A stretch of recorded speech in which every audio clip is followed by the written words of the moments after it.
Hello, and welcome to today's event, Unlocking Your IT Career Potential in 2022, sponsored and produced by Actual Tech Media. My name is Jess. I will be your moderator today, and I want to start by thanking all of you for joining us for this exciting IT career-focused event. Now, we all know that the last 2 years have been unexpected, maybe uncertain. And as we start to talk about returning to normal, I think a lot of us may be asking, what even is normal anymore? So if you're someone out there who's been questioning yourself, your career path, or maybe just itching for a change, you are not alone. I myself recently went through a complete career shift that brought me here to join the amazing team at Actual Tech Media. So I get it. It's exciting and it's daunting. It is a big adventure and totally overwhelming all at once. So today, we will provide some helpful ideas and concrete advice to support you in your career explorations. We will be interviewing and watching presentations from top IT executives and hiring directors who want to share their expertise in order to help you strategically advance your career. Now, before we get started, there's a few things that you should know. First of all, we want this to be a very educational and helpful event for you. So we encourage any and all questions. We have team members and presenters here responding via chat to as many questions as we can during the live event. And if we don't have time to get to your question today, don't worry. We will follow up with you after the event. If you look right next to that questions tab in your audience console there, you will also see the handout section. Take some time right now to click in and check it out. We are offering several exciting resources for you to download today, including information on soft skills, how to stay current in learning, what certifications you should consider, and even an IT career plan template. All of these are valuable resources for any job seekers out there, so I strongly encourage you to download and to share with your friends and colleagues. You never know who might also be contemplating a change, and we all need the encouragement of our community. Now, speaking of awesome communities, today we will be awarding several prizes to lucky attendees during the live event. If you are watching this webinar on demand, I'm sorry, the drawing has already occurred. 3 lucky winners today will each receive a $300 Amazon gift card, and another 3 winners are going to get the grand prize, each a 1-year premium membership on Pluralsight. I got to tell you guys, I just signed up myself and I am loving the content, the courses that are available here. So that's a pretty exciting one. Now, if you are a winner, you can also choose to donate the value of the prize to one of our selected charities. Thanks to generous prize winners on previous Actual Tech Media events, thousands of dollars have been donated to these wonderful organizations. So thank you in advance if you make that choice today. Now, the official terms and conditions of today's prize drawings can be found in that handout section that we were chatting about earlier of the attendee console. Just click into the handouts tab, scroll down to the bottom, and you'll see the link there. 2 quick reminders: all winners must submit an IRS form W-9 to Actual Tech Media. And if your name is announced as a winner today, we will follow up via email after the event. Now, we are so happy to get the chance to chat with you today, and we want to keep this conversation rolling. So be sure to reach out to us on social media, Twitter, LinkedIn, Facebook, and YouTube. The hashtag for today's event is ATMITcareer. That's hashtag ATMITcareer. And with that, let's get to today's fantastic content. First up, we will be hearing from Eric Riddle, an IT HR recruiter with Tech Systems, in a chat moderated by Actual Tech Media's James Green. James and Eric will be exploring what hiring managers are looking for in IT prospects, as well as offering some tips and advice for you as an applicant. Plus, and this is an exciting one, they will explore some of the jobs that are hot right now. So if you're out there wondering which roles to pursue, this will be a great session for you. Lots of good stuff to dig into. So James, I will hand the mic over to you. Well, thank you everybody for joining us. I'm excited, and I hope you are, for a great day of learning about how to level up in your career, how to grow, how to position yourself for success. And I've got a really fun first session to get things started. Because you're here, I know that you're looking for growth, looking for opportunities, and I've recruited funny that I chose that word. I've recruited a great guest for this first discussion. Eric Riddle is an account lead at Tech Systems, where he helps Tech Systems clients find candidates for open positions they have. And Eric's been doing this for literally decades. And so has a great read on what's going on in the job market for IT professionals specifically. And so, Eric, thank you for joining us today. First question I have for you right off the bat is, what does the job market for IT pros look like today? Tell us a little bit about what you're seeing out there with your clients. Yeah, thanks, James, for having me. I appreciate you taking the time to reach out and talk to me. But yeah, I'll kind of walk through kind of the state of the current landscape of the IT industry. A little backing up, I've been with Tech Systems for about 22 years. So all in a couple of different markets. So I'm originally from the East Coast and then moved to the Midwest quite a while ago. So, but been with Tech Systems in various roles, in all related to recruitment and placing of candidates, whether that be contract to hire, direct placement, or our professional services. So work with a number of Fortune 500 companies in Des Moines, work with some enterprise companies and then some mid-size companies as well, and then a few smaller ones. But most of my clients are probably at the enterprise to mid-market level. But yeah, really, like when the pandemic happened in 2020, we slowed down a little bit. The industry slowed down a little bit. I think people were trying to figure out what was going on. But once they adjusted kind of to that remote workforce, really there was only for us a 2 to 3 week slowdown, and then the market just absolutely exploded. Clients still needed to get work done, projects still needed to be delivered on time, and so the demand ever since then has been quite frankly just insane with the number of opportunities we have versus the people that are out there. So a lot of these folks that we're looking for, are pretty highly skilled folks, whether it's from the cloud perspective or data analytics or DevOps type stuff.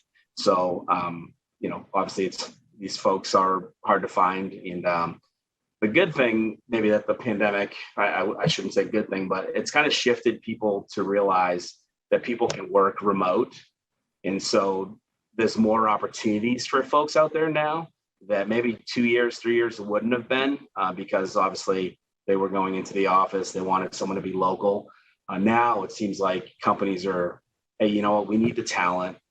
This is probably this current landscape or the position we're in. It's probably not going to end in the next year or two. I think this is kind of how we're going to do business for the foreseeable future, whether it's fully remote or hybrid or whatever that looks like. I think what you're going to see is people are going to be more open to, hybrid roles, fully remote roles. So I think the job seeker is going to have a number of opportunities to pick from. Just to give you an example, I was talking to a cloud engineer that we were recruiting a couple weeks ago. I might have talked to you this, James, earlier on one of our conversations, but he said that he was looking at 20 different opportunities just in the cloud space. So if I was going to tell someone, maybe, hey, if I'm looking to get into IT, or maybe I've stalled in where I'm at in IT, where should I go? What should I venture into? I would definitely say one of those areas you should look at would be like cloud technology, whether it's, the AWS side or Microsoft Azure or Google. There's a number of different platforms that you can look at, but I would say, just that's kind of like a snapshot of kind of what's going on right now. So you're kind of headed towards my next question, which is, are there roles in particular that are especially hot right now that your clients are asking you for that you just can't find the people for? Yeah, good Obviously, question. That's an opportunity for everybody watching this. Yeah, I would say right now, with the cloud, obviously you see the commercials with Amazon and all that. I would say cloud technologies is probably one of the dominant, skill sets, perspectives, whether that's cloud engineer, cloud analytics, and different platforms, whether it's AWS, obviously they seem to be the leader, but, Microsoft's gaining traction there in the Azure space. And then, Google Cloud. And then there's some other ones that are, if you look at the quadrants, Magic Quadrant, they're a little bit lower on the scale. But everybody's looking at their cloud strategy, their cloud transformation. So I would say definitely cloud technology would be, whether that's the cloud engineer you can get into. The other area would be security. I attended Secure IO, which is a security event here in the local Des Moines area. And roughly yesterday, I think there were almost close to 400 folks that attended, but all, security professionals. I would say security engineer, whether that be cyber, third-party risk, things like that, governance area. That's an area that's really exploding. DevOps is another area.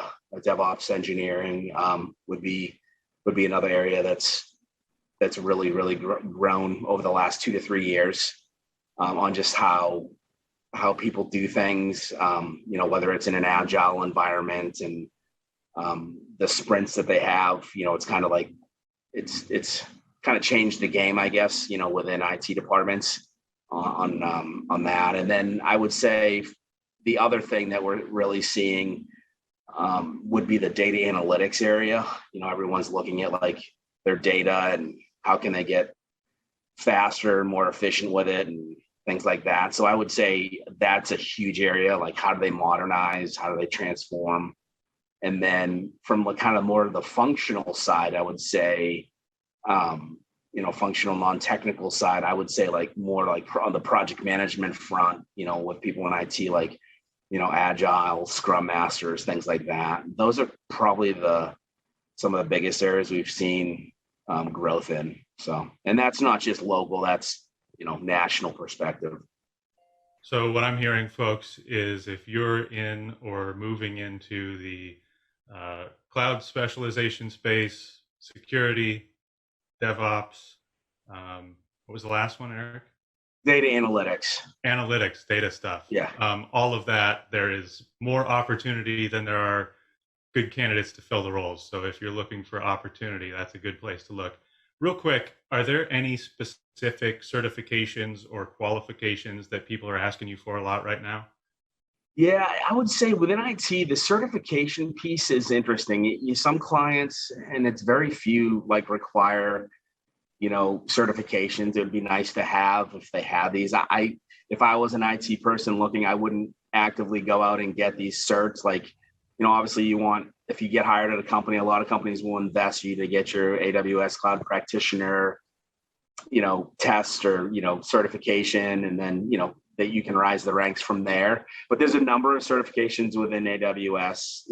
Google has some. Within security, there's a number of certifications, like the CISSP.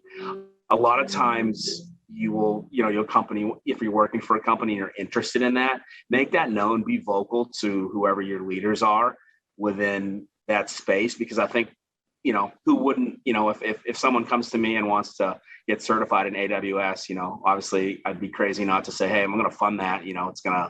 It's just going to create more, get them more armed to be able to sell those services and be able to perform that work. So, a lot of times companies will pay for that. They have training credits that they can spend on employees. And I think a lot of times employees have to realize how they can change their game on attracting IT folks, with the resource that had 20 openings, if someone said, hey, we can pay for your certifications, that's just kind of a feather in their cap to maybe recruit folks too.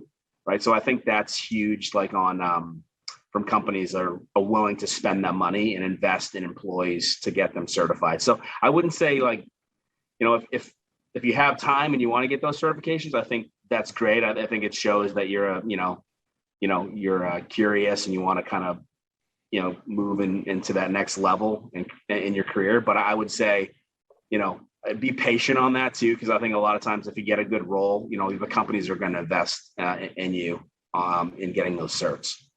That's great advice. And so on the flip side of the equation, if you're a hiring manager, you got to know that, like Eric said, you're competing with potentially 19 other opportunities, like the cloud engineer you mentioned. So you have to be thinking about how you're going to attract that talent, and being willing to invest in their development is a good way to be attractive. Well, Eric, we're out of time here. I want to leave people with something actionable. So what would be your top recommendation for for a candidate to position themselves to stand out? Yeah, I would say definitely network. There's a lot of in the local chapters within like cloud, or whether it's DevOps or security. There's a lot of user groups that meet up, networking groups. Try to get tapped into that community, and whether it's just sometimes they do like coffees, sometimes they do like happy hours. I would try to get try to figure out who those local chapters are, and go to those meetings. It's a little different now with with the pandemic, but a lot of sometimes those are online now too. And it's just good to get your name out, even if you're looking to change into a different area in IT, and maybe you don't have experience there. It's just good to like kind of get your face, get your brand known, and be curious too. I would say like I think with security, especially like a lot of the managers, because people are so hard to find in this space, it's like they're really looking for like, it's not just about the technical aspect of it. It's like, how do you problem solve? What's your critical thinking skills? That's what they're looking for. So I think try to be curious. There's a lot of industry articles out there on all these different technologies. Reading those and going to those meetings, and then just reaching out to people on LinkedIn, and maybe that they'll kind of catch up with you and talk to you about maybe their experience within security. I mean, if someone's interested in security, I know a couple of weeks ago, someone asked me the same question, and I just, gave this person, some contacts to reach out to, and they talked, and he just expressed his interest in, how to get into security and what does that look like, and whether it's an unpaid internship or a paid internship. I mean, there's a lot of different opportunities, but definitely have to be a go-getter to go out there. And I think if you do, you're going to have plenty of opportunity to land something. And the salaries too. The salaries in IT professionals have really increased. It's unbelievable. Some of the money that some of these folks are getting for their skills. So. Good deal. Well, Eric, thank you so much for your time, folks. I hope this was helpful, and buckle up. We got a bunch more great sessions coming. Thanks, everybody. Yeah, thanks, James.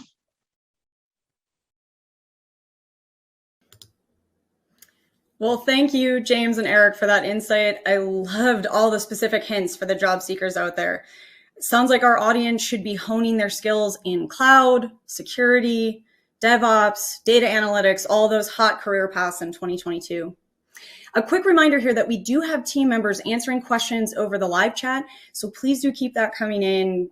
As we just heard, curiosity is important, so be curious, ask questions. Now, Eric, you also encourage the attendees to think about project management, agile, and some Scrum Master type positions as well. And those roles would bring in a lot of soft skills, working with people, which is just an awesome bridge into our next section. Soft skills have never been as important in the IT world as they are right now. In fact, we think it's so key to your professional and personal development plan that we've actually dedicated the next 2 sessions to exploring soft skills even further.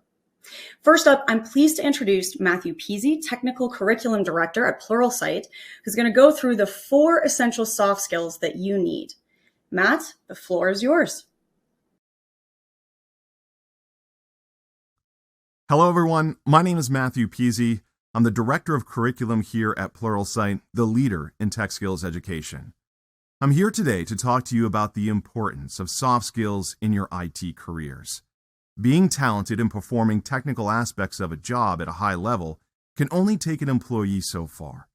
To truly become an exceptional team member, you must possess a whole host of additional skills that are harder to measure, but are critical to success. These skills are referred to as soft skills. The great thing about soft skills is they're completely transferable to any role you may want in the future. Spending time to hone and improve your soft skills will only help you in your prospects of long-term success. Soft skills are generally considered a combination of behaviors and personal traits that allow you to communicate effectively, collaborate with others, and successfully manage conflict. Having good soft skills typically means you'll have strong situational awareness and emotional intelligence to navigate through difficult working situations and producing positive results. This is especially important for leadership positions. Good leadership is more about managing people and directing their efforts towards a desired outcome, opposed to practicing any specific technical skills. As someone working in the IT or tech industry, what are the most important soft skills? And that's a great question. While it's difficult to assess what might be considered most important, I do find these 4 to be some of the most sought after on the Pluralsight platform. They are creative thinking, empathy, time management, and communication. Creative thinking doesn't necessarily mean artistically creative, but it rather means thinking outside the box, devising new ways to carry out tasks, solve problems, and meet challenges. It means bringing a fresh and sometimes unorthodox perspective to your work or problem you're facing. This type of thinking allows you to be, at a minimum, more productive, but potentially as important as being more innovative, creating new ways to perform tasks and solve problems. Some people think of science and engineering as the opposite of art and creativity. This couldn't be further from the truth. The fields of science, technology, engineering, and math are not only highly creative, but they need to be. Designing a more efficient process, writing an innovative new application, or developing a testable hypothesis are all highly creative acts. The technology industry consistently produces projects that don't work, and oftentimes these failures are due to people stuck in their assumptions and old habits. Technology fields need creativity to flourish and grow. Creative thinking is a perfect example of a non-technical skill that will absolutely make you better at your job. I was somewhat hesitant to add this as a soft skill, as I truly believe at its core, empathy is a basic human trait, and it's fundamental to who we are and who we become. That being said, in order for you to be successful, not only in your career, but more importantly, in your life, you must possess the ability to be empathetic towards others. As we move through our lives, empathy helps us interact appropriately and positively with other humans. It's this type of behavior that crosses over into your professional life to allow you to interact with coworkers on a more meaningful and impactful level.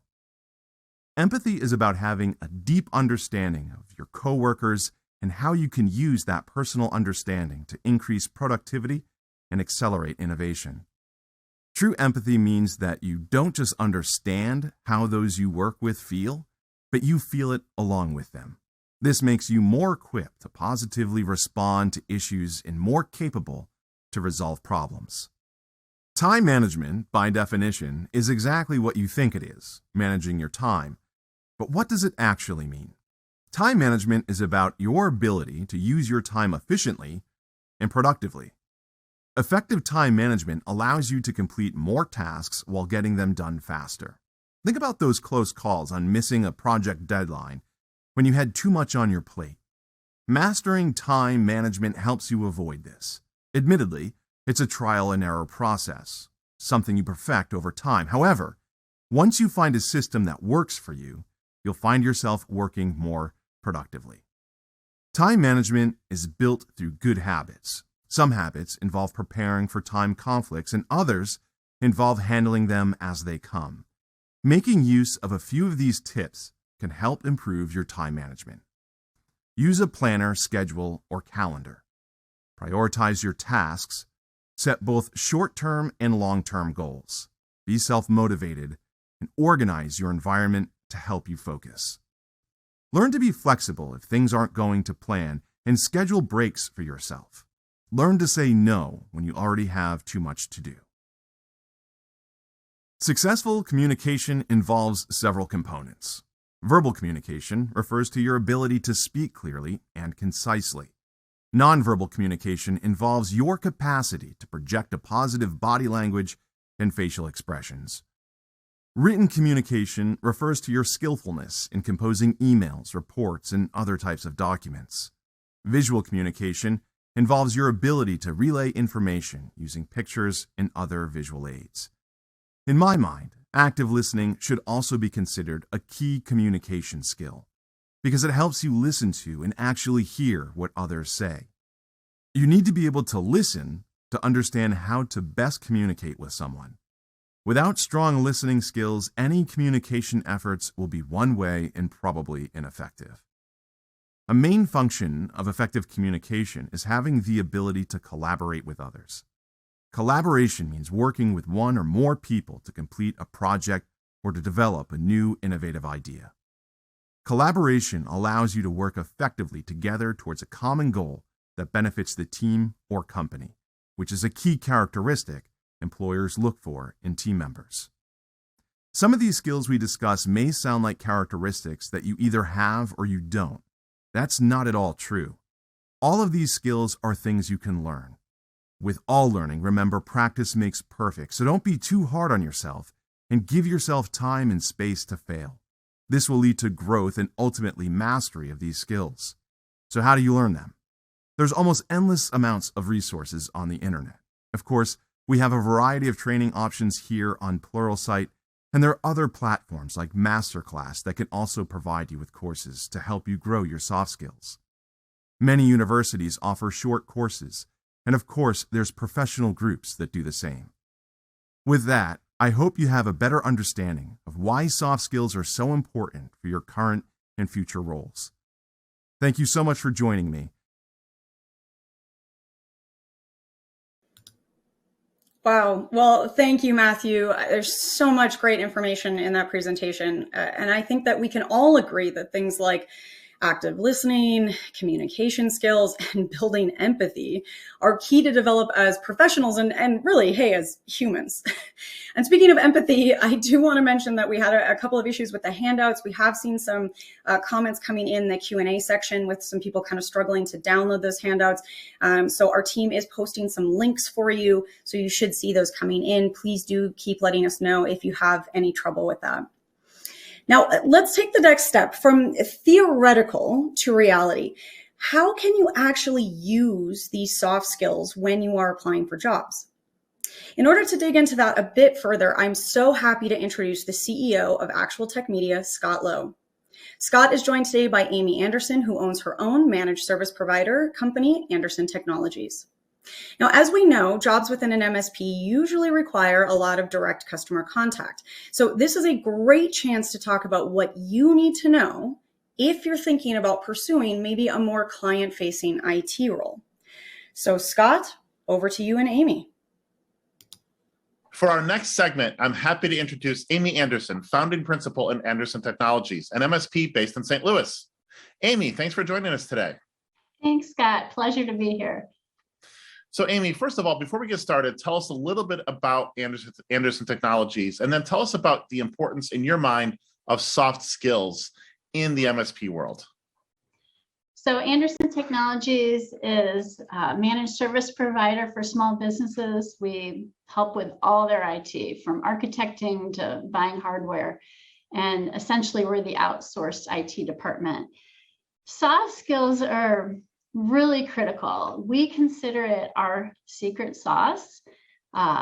Throughout our career, my husband and I own the company, Mark, and throughout our career, we've known a lot of very technical people. But as Mark always says, the secret sauce is when you combine someone that's really technical with someone who has professional people skills. And so that's kind of our brand, and it makes a big difference. So, I mean, it makes such a big difference that you've really based your entire sort of recruitment and hiring process around all of this. Can you kind of give us the start, a look at the beginning of your recruitment process, and then we'll kind of go down the funnel until you've selected someone and understand how you look at soft skills in your process? Sure. So when we hire someone, only 50% of what we're looking at is their technical skills. And we have high standards, so we want very strong technical skills. We're looking for things like, do they have cloud-based experience, Office 365, essentially a sysadmin, networking skills, security. But when we're hiring someone, we can just look on their resume really quickly and see maybe they have some CompTIA certifications. Do they have Network Plus, Security Plus? And it's a quick little glance that says, okay, they're worth taking a second look at. But that just gets them into the gate. And then what I'm really going to focus on is the soft skills. And what sets a candidate apart from the very beginning? I mean, when you advertise for a position, you probably get a slew of resumes or a slew of people applying for the position. What decision process do you go through to sort of take an initial stab beyond what you saw in their hard tech skills for the next step? Who are the first people you're going to reach out to? So if I put, for example, a job up on Indeed, I'll get a lot of resumes. We might get 200. I mean, I can think of one person, we went through 400 resumes till we actually hired the right person, but that's unusual. So looking for, number one, if they wrote a cover letter, I'm going to look at it automatically. They've already gone to the top. Another thing would be in Indeed, you can have them do certain assessments. One of them is a phone screen. It's like a computer automated one where it'll ask questions like, I'm trying to remember. Oh, can you tell us about any skills or experience that might be helpful in this job? So what I'm really looking for is, how are they speaking over the phone? Do they sound professional? Is this someone that, if I had a computer problem, is this someone that I want to call out and I'm going to trust to like get into my computer and have all that? I'm listening for trust, although someone else might think the question is really about the technical skills. It's about both. And when you're talking to this person, what are some of the indicators that they have the kind of communication skills that you're looking for? Well, I'll back up a little bit, because before I actually talk to them, I'm talking to them via, sometimes it's, messaging, email, text. I haven't even talked on the phone yet. And I am looking at, did they capitalize their letters? Sometimes if you're just sending a little text, remember, this is a professional environment. You're not just sending a little weekend text to your friend. So I pay attention to that. Because if you're starting to write a little abbreviations, and maybe you do that to one of our clients, they're not going to know what you're talking about. I'm also looking at punctuation. Have someone definitely proofread, has someone proofread their resume? Grammar. I'm trying to think. There's a variety of things, but the little tiny details matter, because if you can't get proper syntax in, say, your cover letter, your resume, how do I know that you're going to get a little tiny technical detail right on the job? What do you think when you think about what you're trying to hire for in an MSP and what some organizations are looking for with internal IT? How do you see the difference between hard skills and soft skills sometimes? Or do you have an opinion on that? Well, I think an MSP is a little bit unique, although not really. But when a company hires us to manage their IT, they are giving us the keys to their kingdom. We know all their passwords. We can get into all their data. So trust is really important, and especially in this day with cybersecurity being such an issue. We also are often on the phone or going in person, and we're solving problems all day long. So that customer service piece is even stronger. But I will say, when I go back to the days where I worked in the avionics lab at McDonnell Douglas as a software engineer, and there were a lot of very technical people, but they didn't have the soft skills. And in my experience, the people that had both just excelled in their job. In fact, here's a funny story. When I first interviewed for that position right out of college, I was applying to work in the Artificial Intelligence Center. I hate to tell you, it was 1988. And the director of the whole avionics lab, this was his baby. And so he interviewed me. And the thing he was most interested in was that I was a camp counselor for 5 summers. And he wanted to hear all about that, because he had all these technical people, but they weren't able to communicate. So I ended up getting the job, and I was often put in a position where I was communicating. He would send me out on trips where I would do talks and speeches. And I think he appreciated my soft skills, and they served me well. So really what we're hearing is the technical skills are basically at the very beginning, sort of the, okay, yay or nay, because they may have the tech skills. And then we think they may have the tech skills. And then you're looking at their ability to write and to communicate in person or over the phone or whatever the case may be by voice. And you do a lot of screening around that. And if they don't pass that screening, they don't continue on in the process, right? Yes. So once I determine that this is someone who has potential, then I do a phone interview, and I do it on purpose on the phone because I want to hear how someone is speaking and how they're talking.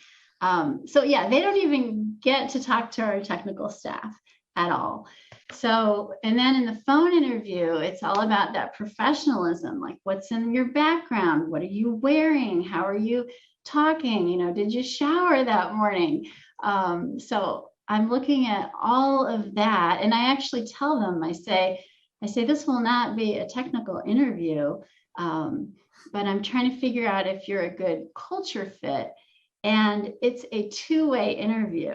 So I'm interviewing somebody, but they're interviewing us. And I think it's really important to remember when you are in an interview that you're also trying to figure out if that's the right fit, and you should be prepared to ask questions. And assuming that they pass muster on the soft skills side, then you put them through a more rigorous technical assessment. And by that point, you know they can communicate. And if they have the test skills they claim to have, then they could potentially be part of the team. Is that accurate? Yes. So once we've got all the soft skills, and actually also kind of values and character, I'm looking for integrity, trustworthiness, and actually what we love, kind of our culture, is someone who's really bright and humble. And collaborative. So every company is a little different. So there's that balancing act when you're in an interview, that you want to be bright and you want to share your strong technical skills, but you also want to be humble. I'm always looking for something in the interview where they said, you know, someone really helped me succeed in this, or they're giving someone else a little bit of credit for their success. But yes, you're right, Scott. So then if they pass all that, then we bring them in for an in-person interview, or they do some assessments. If they've got CompTIA certifications, some of those boxes are checked off. It depends what level we're looking for. And then I just give them to the technical team, and they get to grill them and ask them whatever they want. So I think the key takeaway for people here is that without the soft skills, the hard skills don't matter. A lot of people talk about, I'm going to get more certifications. I'm going to go, teach myself more stuff, which is great for a lot of organizations. But for, I would say, an increasing number of organizations, they're looking for people who can get along with others. And you're taking that really, and I'm not going to say to an extreme, because it's not, it's an appropriate thing to do. But you're taking that to a level that makes sure that you're going to bring the right people into your culture. They're going to be customer centric, and that if they have the hard skills, then it's a perfect situation for everybody. Yeah, absolutely. And I think if you could sum it up, it's that the little tiny details matter. Even things like response time. How quickly does someone get back to me? And when you do assessments, that's one other thing I didn't mention, Scott, is that if we see someone's potential, we do something called the Predictive Index, which really tells us someone's strengths. So we're going to be able to tell if they're really detailed or if they're flexible. And if someone's we're looking for a technical person to be really detailed, but for different jobs, like maybe sales, we're looking for someone to be really flexible. We want to make sure we get someone in the right seat in the bus. And then we actually do a cognitive test as well, which it's timed test. I believe they're 8th grade questions, but it's timed and it's fast, and it shows us how quickly someone may learn. And if you ever are doing a test like that, I would really recommend you do it when you're fresh. If for you that's first thing in the morning, make sure no one's around, take the time, because those assessments definitely impact what we end up doing. Amy, thank you very much for this discussion about really the critical role that soft skills play in the hiring process in a real world organization. You are welcome. It was my pleasure.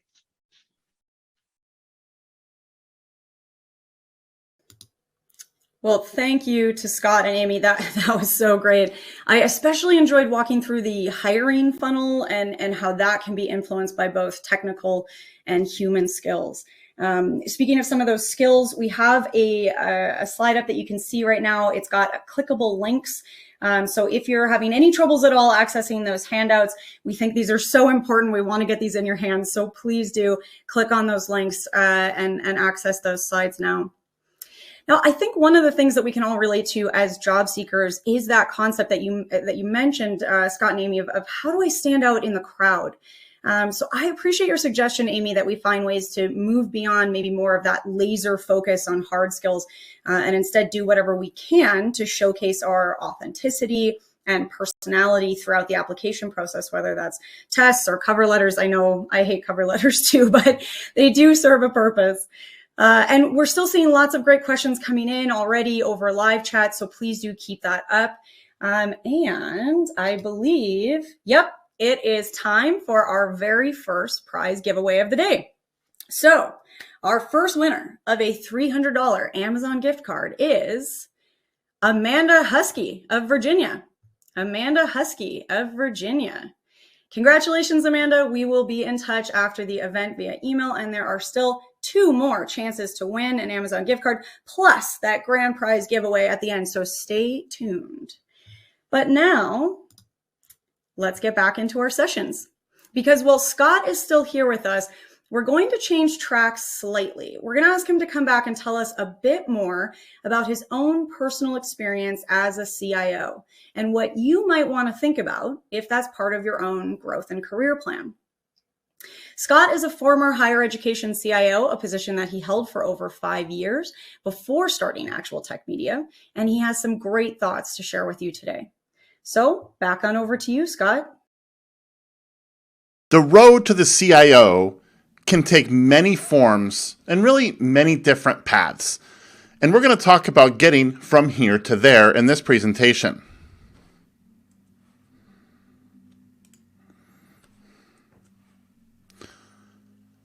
First of all, what is a Chief Information Officer?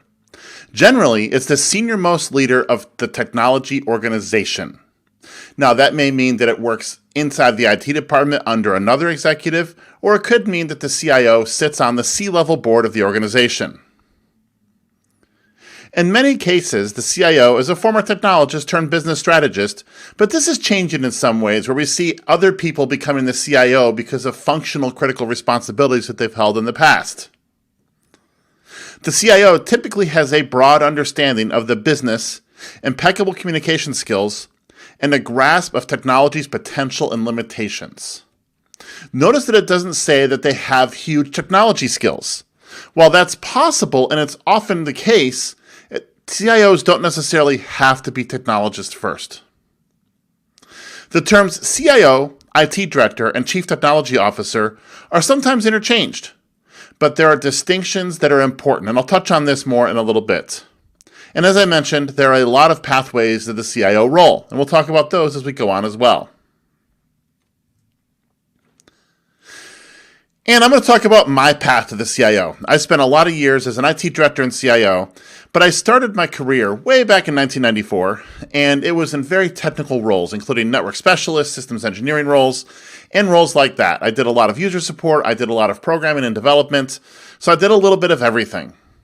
My first foot in the management door was when I assumed leadership of the network services department at a private college in upstate New York. I moved into my first of 2 IT director roles, one at the National Association of Attorneys General and one at a private college, different one, in upstate New York.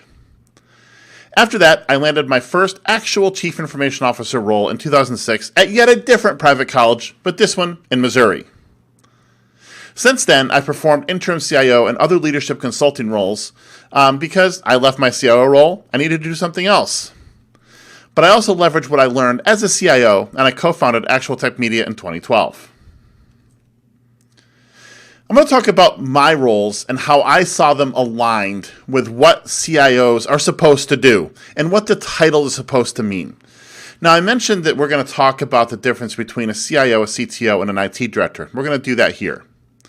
When I was the IT director at the National Association of Attorneys General, this was very much in the vein of what you would consider a CIO or CTO role, but with a director title. There was some internal operational responsibility, and this will all make sense in just a second, but it was far more focused on external constituencies, namely the 56 states and territories attorneys general. We worked deeply with those attorneys general in their offices on the technology front to make things better. Now, we did have internal operational responsibility as well, of course, keeping the network running, keeping systems running, but it was very much more of an external-facing role to help those states' AGs. And that's one of the differences between a CIO and a CTO. So a CTO is often more external-facing, a CIO is often more internal-facing. These are not hard and fast rules, but it's just the way things have sort of fallen out in a lot of organizations over the years.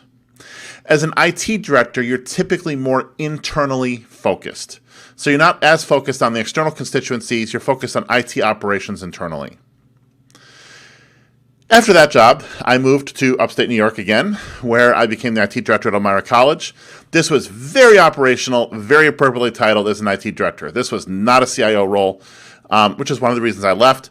And if the CIO title were granted, it would have been very operational, but it really would have been a stretch given the organization. The organization was not prepared for any kind of CIO role, which is one of the reasons I moved on to a different role. And that's where I became the Vice President and Chief Information Officer at Westminster College in Missouri. I would say that at that role, they were equally strategic and operational in nature. We were focused primarily on internal constituencies, but it was an appropriately titled role. It was more of an operational CIO, but it had a strategic and transformational element to it, but a little bit less. And this is all going to make sense in just a second here. But it's important to understand that the CIO is not a one-size-fits-all sort of title. And it's an entire spectrum, as you're going to discover.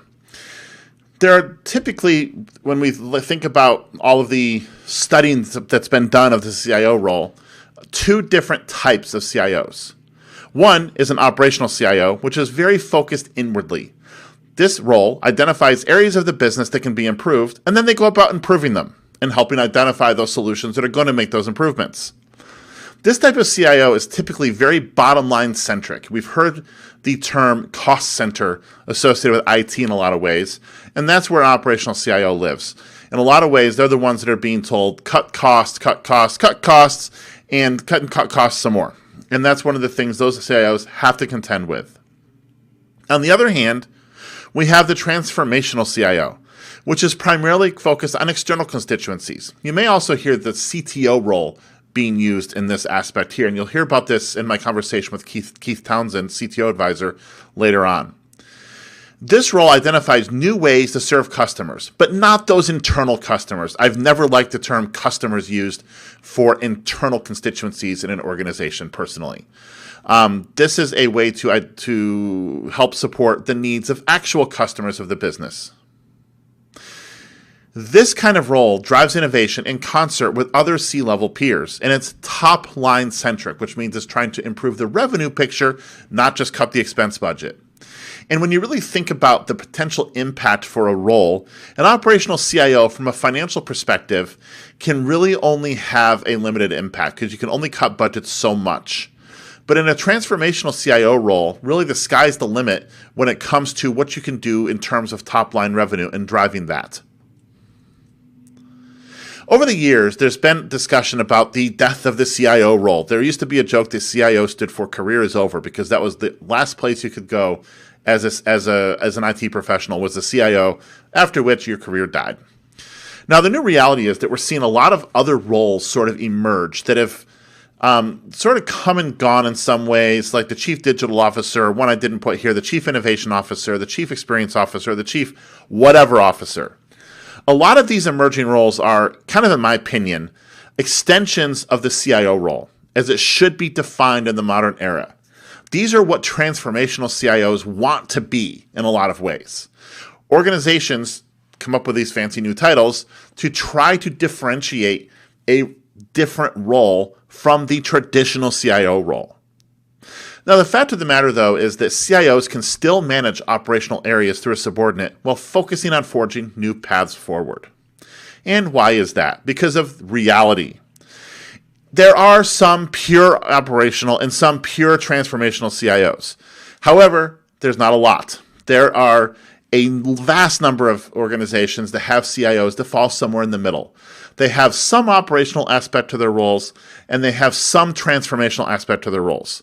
And this is a complete spectrum from 0% transformational to 100% transformational, and the same with operational.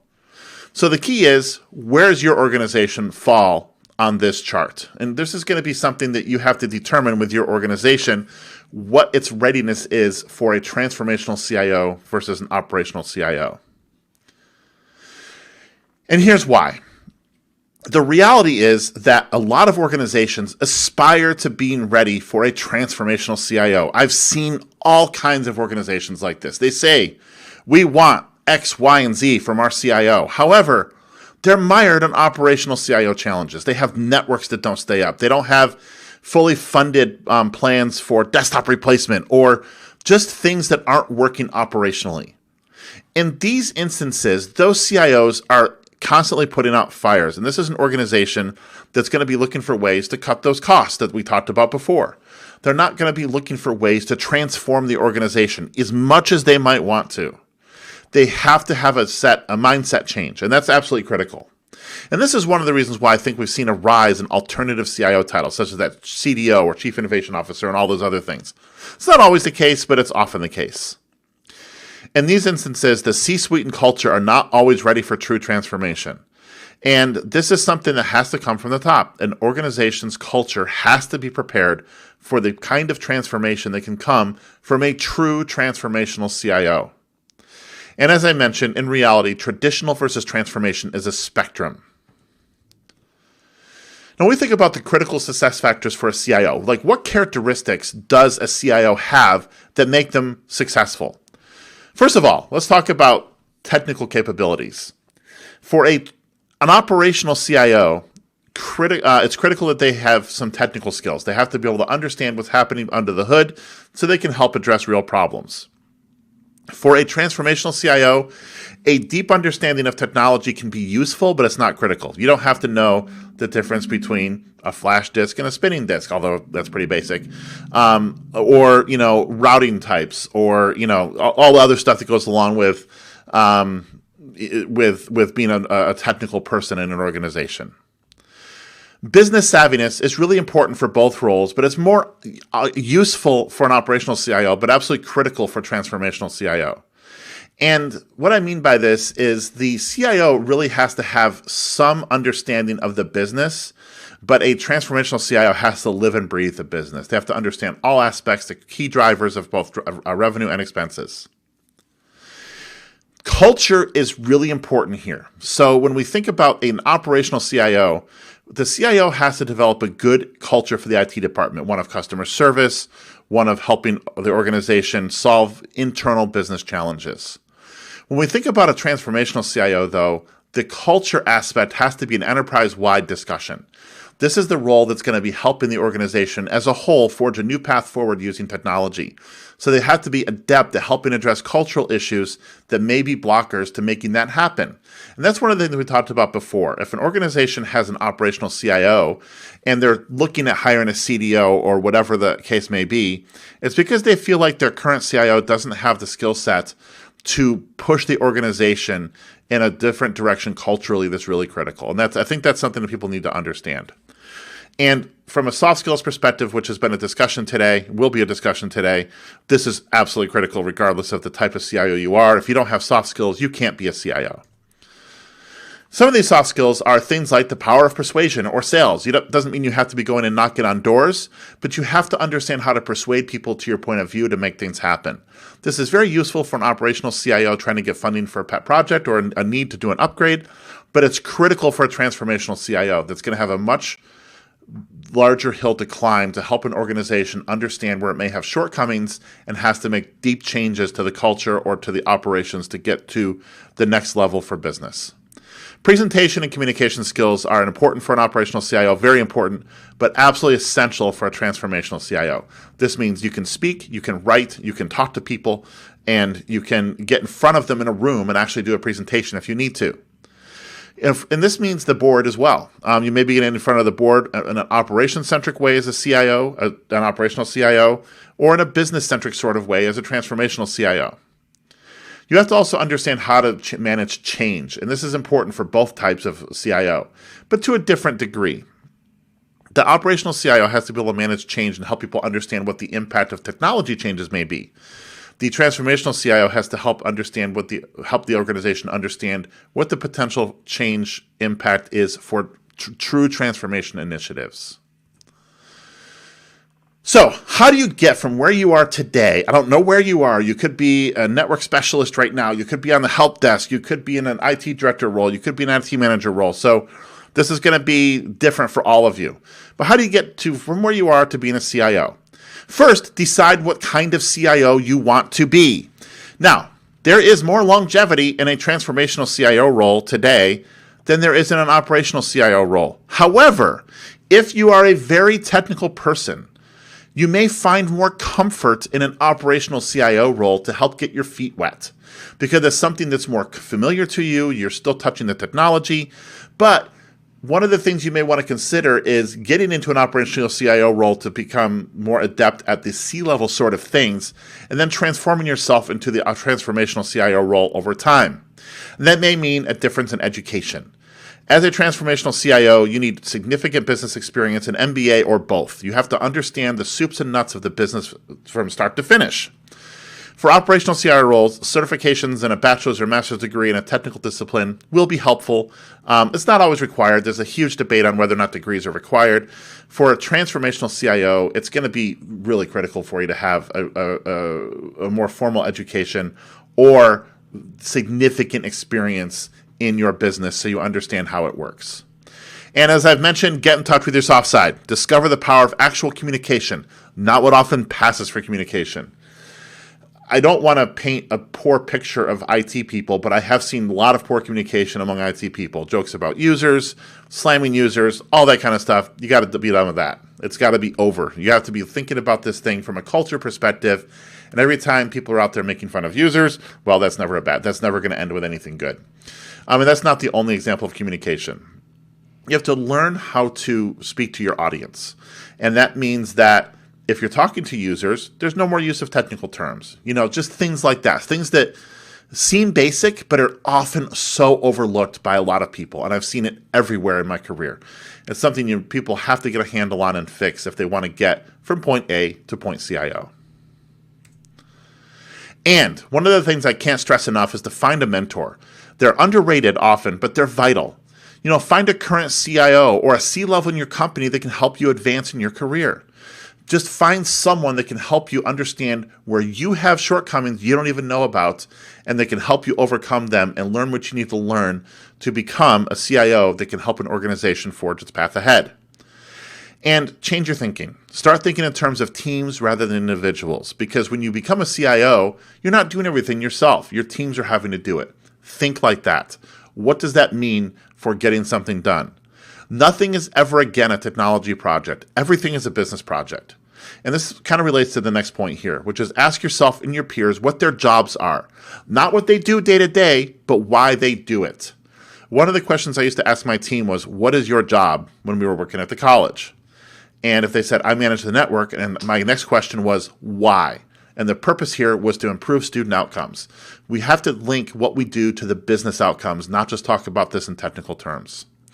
And again, learn to sell and persuade and get people to your point of view. Thank you very much for listening to this presentation, and I hope you found it useful.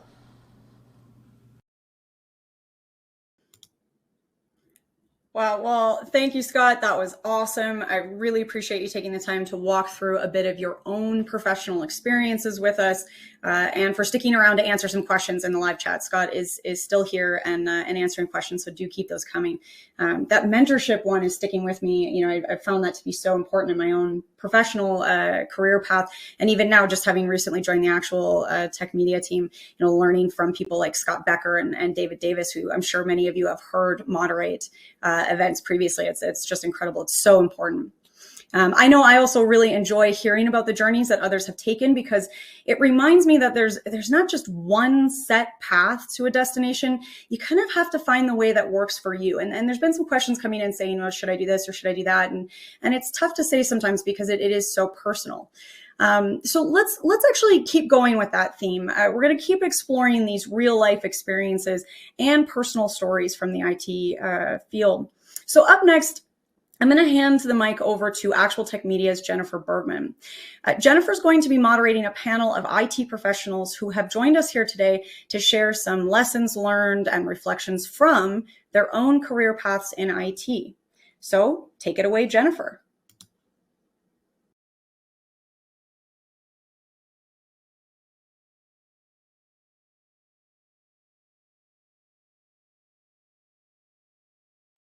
Sharing their real stories with you. Here with me today is Alexandra Hager. She is in IT systems at Clark Schaefer Hackett, which is a top 100 US accounting firm based in Cincinnati, Ohio. David Kroenke is an IT director at InkCycle, which is a worldwide leader in printing technology located in Kansas. Also with us today is James Ide. James is located in Michigan. He is an IT and network systems with national telecom deployment, streaming Sirius XM music into business sites. Thank you all for joining me today on our first ever IT career event. Really excited about this panel discussion. Let's kick this off with David. David, what made you decide to go into IT, and how did you work your way in? Well, growing up, I was always told that I could do or be whatever I wanted to. Maybe a doctor, but I hated school. So in my early 20s, I found myself married, having small children, and doing construction work. And after a knee surgery, I realized that I kind of needed to find a different path. I did have a few mentors in this, and I started attending classes and learning skills with the idea that I could be pressed to have to prove those skills at any moment. And I actually was able to find an entry-level position, finish off a college degree, get my foot in the door.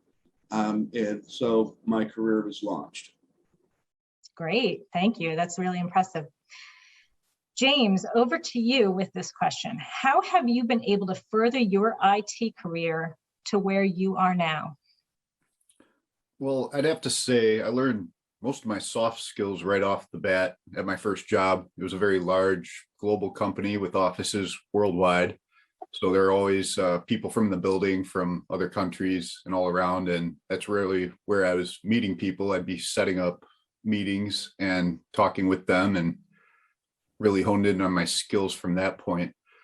As far as my technical skills go, I'd say I really increased on coding because of the way that traditional IT has shifted recently.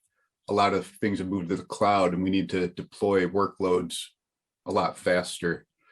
So I learned to code, and from there, it's kind of helped me to deploy these workloads with automation and get moving a lot faster. And James, just as a follow-up, how have you been able to jump around from company to company? How has that worked for you? It's worked quite well, actually. That's probably where I've made most of my pay raises. Every time I'd go to a different company, it was a substantial pay increase versus the annual raises that I would get from staying at a company are much, much smaller. So I would say it was definitely beneficial to jump around from company to company, but you don't want to have that on your resume as well. So it is good if you do find a good place to stick with them. Okay. Alex, over to you with this question. What are the best ways you have found to keep current in technology needed for your accounting firm? Alex, right now you're on mute. Thank you. When I was new in my career, I would just do random searches for tech articles or browse TechCrunch. But the further along I've gotten into my career, I've realized that only researching relevant content to things that I know that myself and the firm are going to be working towards in the future, researching those topics in particular is definitely key. And how do you balance your learning with, a job at an accounting firm?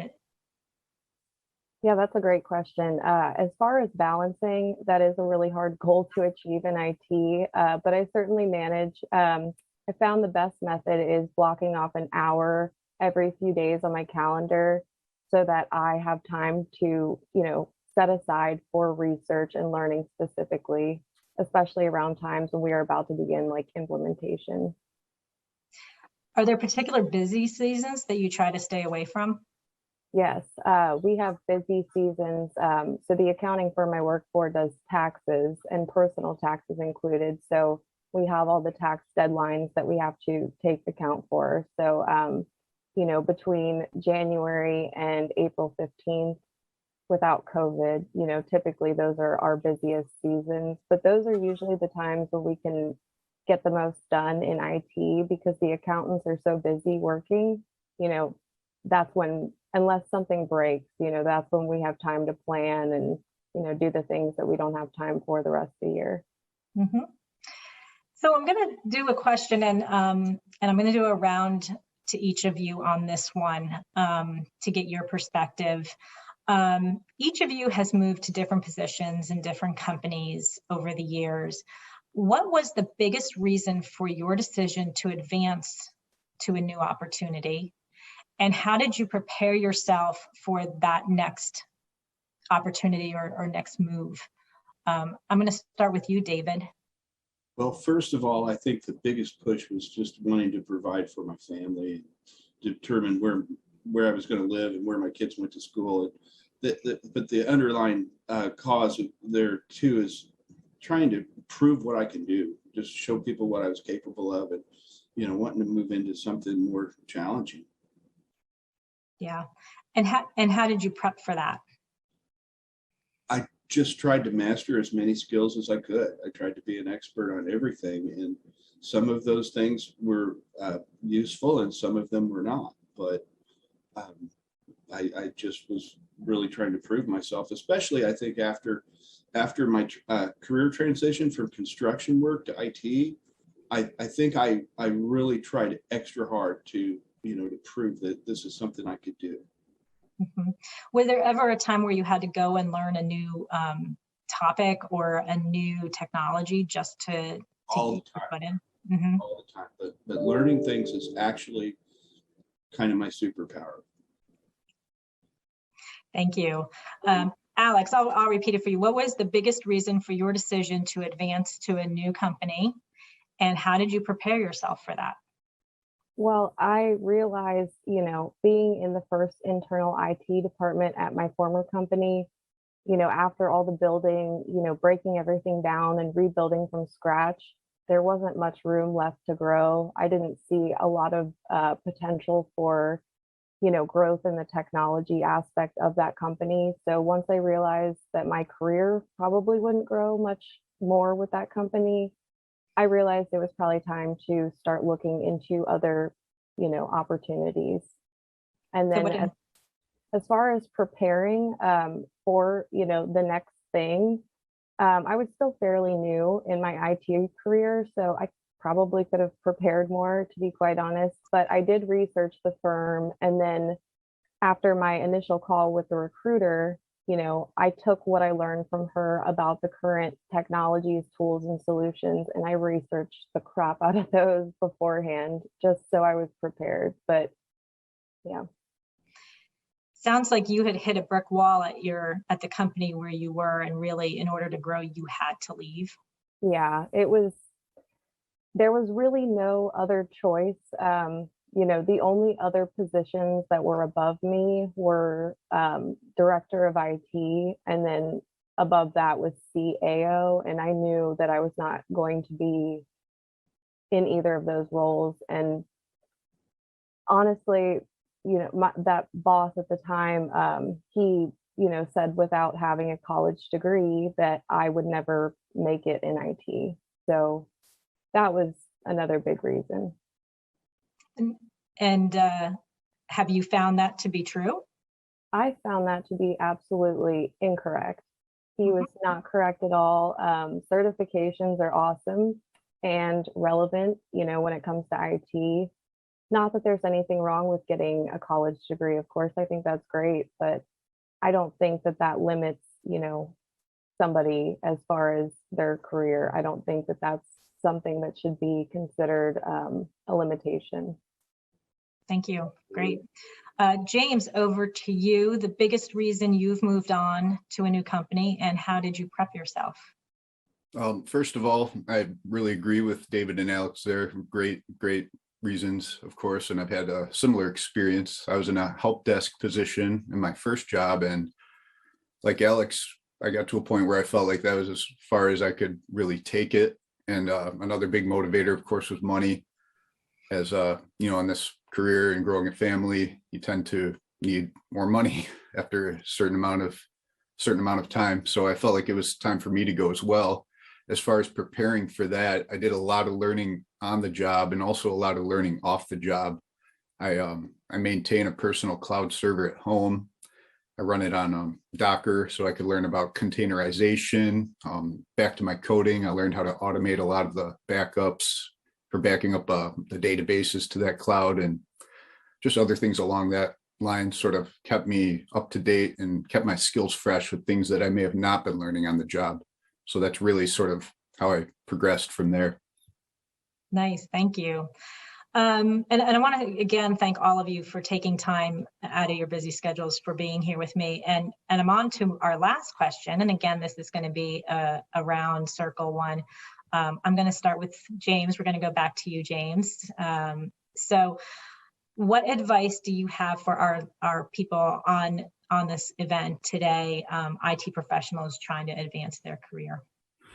I'd say one of the most important things is to keep a good work-life balance. It's important to be a good employee, but at the same time, you don't want to give too much of your time to a company who's not going to give you that same amount of respect back. You really need a career to have the money to live your life and to have the time to live your life. And if you don't have the time to live your life, then the money doesn't really matter either, other than taking care of your family, of course. Also, don't be afraid of failure. I failed many times, especially on my first position, and those failure points were what I grew from most as far as learning and moving forward in the field. So really, don't be afraid of failure. Being let go from a job even could be another opportunity as well. So those are all good things to keep in mind when first entering this field. Yeah, could be a blessing in disguise to move yourself further. Very true. Yeah.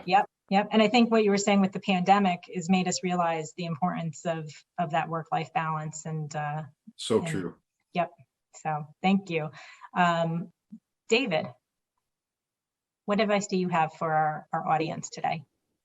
I love James's answer on that one. And my answer kind of meshes with that. And that is that I believe everybody has a unique set of skills.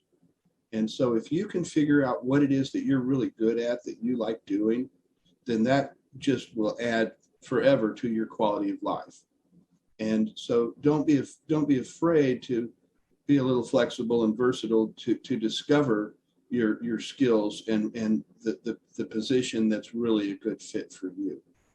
There's just no point in being miserable because you haven't found what you're good at. Right. Keep moving along. Thank you, David. And Alex, over to you. What is the advice you would like to share? James and David both had incredibly great points. And to add to that, my advice would be around interviewing. I've found recently that in interviews, never ever dismiss your personality. You should always make that shine through when you're interviewing. companies nowadays more than ever seem to be taking personality into account, especially in roles like IT. That's actually what got me the job. Of course, with technical skills, but being a personable human being in IT, especially, it's not as rare as it used to be, but it's also not as frequent. I would say that, be yourself in an interview and, at least you'll stand out. But as, David and James both said, don't be afraid to fail. Failure can absolutely always be. Thank you. Thank you all. Thanks to all of you for joining us today. We are taking questions in the chat box and we will be getting back to you. So feel free, if you have further questions for David, Alex, or James, to please put them in the chat box and we'll be getting back to you. Thank you all, and we'll talk soon. Thanks. Thank you. Really great information, Jennifer. Thank you for facilitating that discussion. And a big thank you to Alex, David, and James for taking the time to chat with us today and to stick around and answer those questions in live chat. It is so helpful to hear those kinds of stories and lessons from people within the IT community, especially for any of you out there who might actually be currently in the process of exploring your own options and next steps. So I love that. And I love the permission to fail. That's great news. And as you can see from our slide here, it is time for our second prize giveaway. So the next winner of a $300 Amazon gift card is Thomas Mack from California. Thomas Mack from California. Congratulations, Thomas. We will be in touch after the event via email.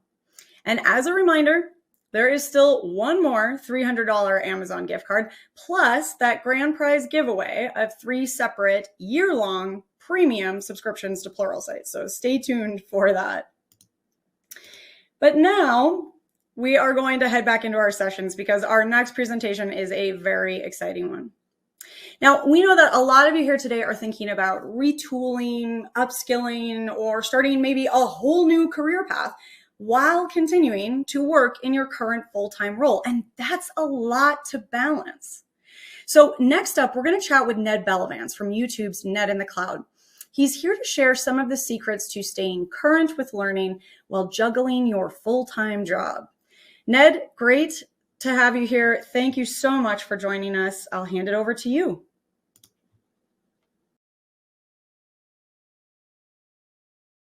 Once said, "When I get a little money, I buy books, and if any is left, I buy food and clothes."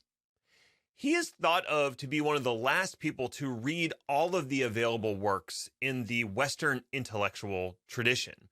Shortly after he made that statement, the printing press was invented, and that piece of technology allowed knowledge to expand well beyond the borders of just handwriting books, and it also allowed more books to be printed.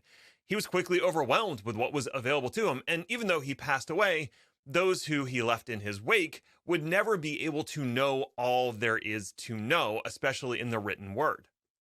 When I think about technology and trying to stay on top of the trends in technology, I'm reminded of this fact: you can't know everything there is to know. When it comes to technology and the trends that are emerging every day, it has done nothing but accelerate. It's ironic because technology is the thing that enables that acceleration, and it enables us to consume information, but it also generates too much for us ever to actually know.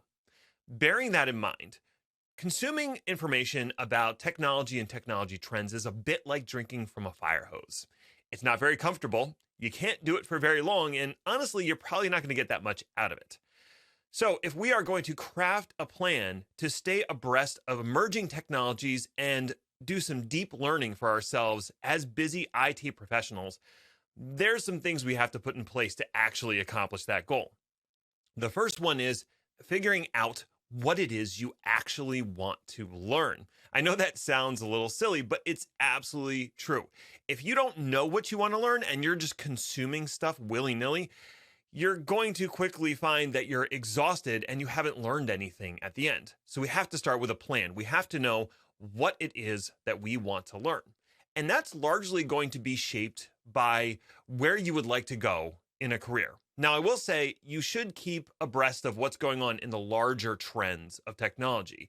If you missed the boat when it came to virtualization 10 years ago, or cloud 5 years ago, or even Kubernetes now, it's probably a good idea to just at least know those big trends are out there. And they're pretty hard to avoid if you consume any kind of news about technology.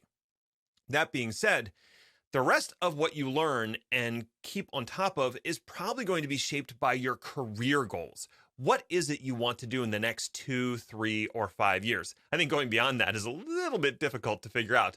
But if you're scoping it to that smaller range of time, okay, let's say I'm an operations person and I would like to move into management.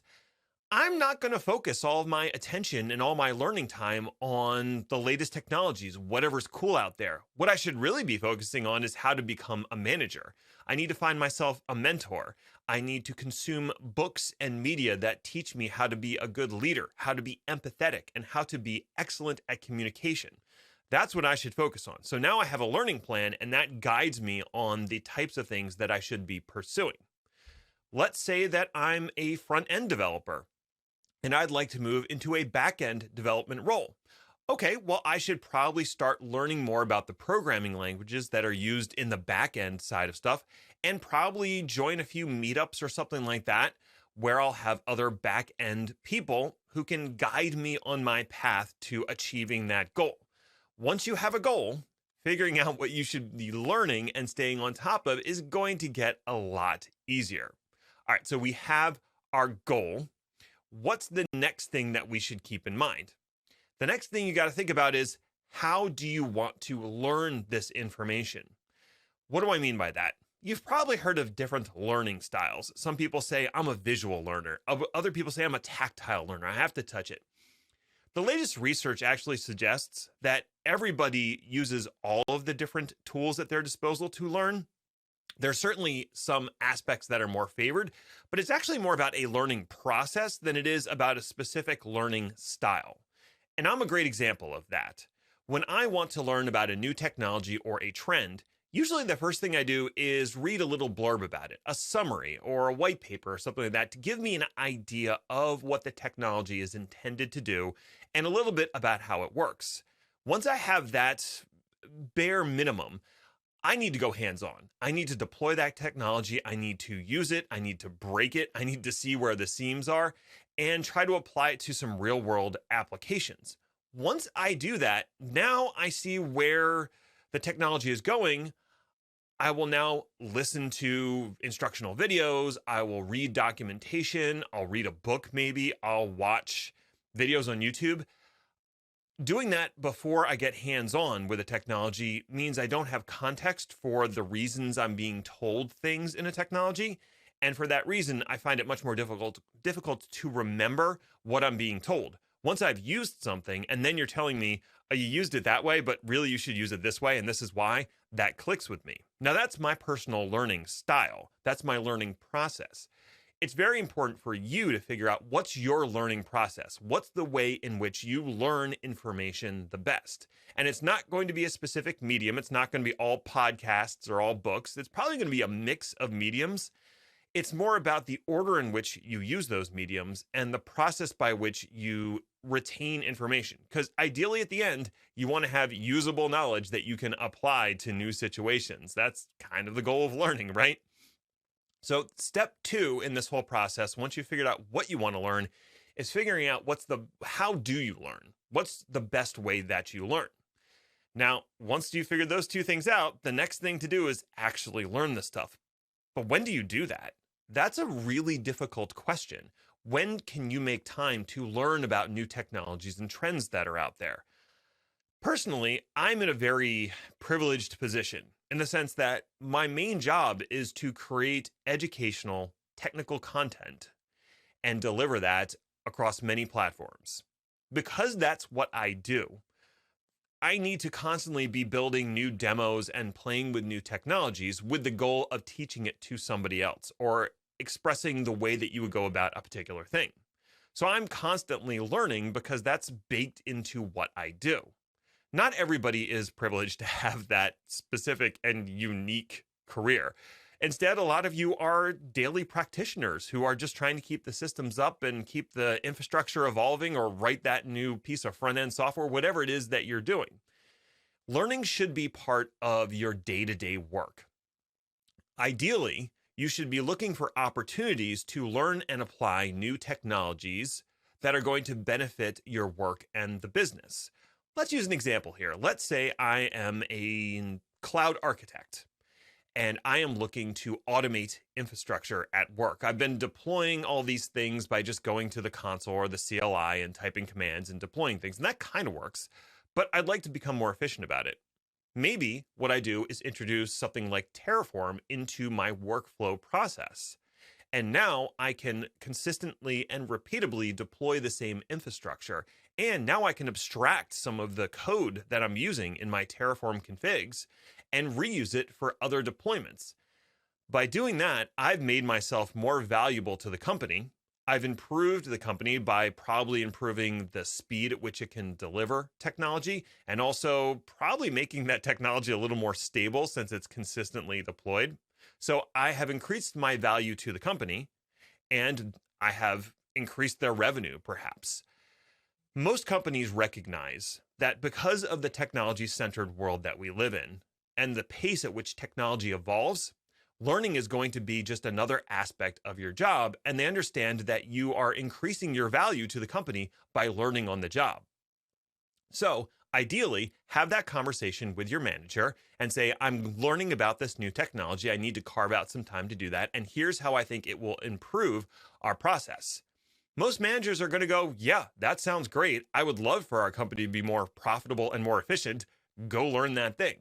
If they don't, might be time to start looking for another job. And guess what? Learning about new technologies and making yourself more effective raises your value in the marketplaces, which is going to make it easier for you to either find a new job or argue for a better job at your existing employer. Now, if the employer is not willing to carve out some time in your workday for you to learn new things, and you don't have the luxury of just being able to hop to another job, even though the job market is kind of on fire right now, you're going to have to learn on the side. This is going to be your side hustle for a while, learning about new technologies and trends on the side. That is going to take a significant chunk of your time, probably more than you imagine right now. So the most important thing about that is to speak to your family and friends and let them know that you are going to need to carve some time out of your personal life to learn and grow for your career. Ideally, this will be a short-term thing. You will gain the skills necessary to get a new job at a place that does support you learning on the job, and then you can stop the side hustle and go back to enjoying your personal life. If you don't communicate this information to your family and friends, then they're going to get frustrated with you and not understand why you're ignoring them or not making time for them and instead making time for your career. By putting this as a time-bound thing, I'm doing this to reach this new goal, and getting the support of your family and friends ahead of time, you're going to avoid a whole lot of conflict in the long term. And you're going to get that new shiny job that lets you learn on the job, and you don't have to carve out that side hustle anymore. Now, that doesn't mean that you are going to do all of your learning and technology trend chasing within the workplace. I know most mornings as I'm having my coffee, I scroll through some feeds and I catch up on the latest technology trends. But these are big trends. I'm not trying to drill down deep. I'm just getting an idea of what does the whole landscape look like? And then if something piques my interest, I see if it applies to what I'm doing for work. And if it does, that's an opportunity to learn something new. The last thing I want to caution you about is beware of what I call yak shaving. The idea is you started out trying to learn about storage technology, and as you were implementing it, you realized you didn't know that much about iSCSI. So you delved into iSCSI, which led you to networking and how multimodal networking works. And then you were curious about fiber optics. So you started talking about fiber optics. And next thing you know, you're wondering about DWDMs and how you can properly align your optics. You have gone way too far down the rabbit hole of learning. That's why it's so important to understand from the beginning what it is your goal is for learning. If you have a solid goal and you've built a plan around that goal, you can avoid falling down a rabbit hole of learning, which by itself may be enjoyable, but it's not really in service of the larger learning plan that you've laid out for yourself. So that is why we start with what we want to learn, because at the end, that's going to help you from falling down the rabbit hole or shaving the yak or whatever idiom you like to use. All right, so let's sum up what we talked about. First of all, you need to figure out what you're going to learn, and that is largely going to be driven by your career. So you probably need to figure out what you want to do in your career before you come up with a learning plan. I can't help you with that. But once you figure out kind of where you want to go in your career, now you can formulate a plan for learning to move in that direction. The next thing you need to do is figure out, how do you learn? What's the best way? What's your learning process?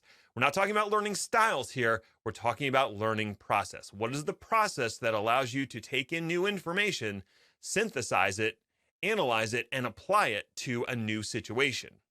And then lastly, you need to figure out when you're going to learn. Ideally, your work will support you in your endeavor to learn more and become a more valuable employee. And if they don't support that, might be time to find a new job. But like I said, you're going to have to do the learning side hustle for a little bit before you get there.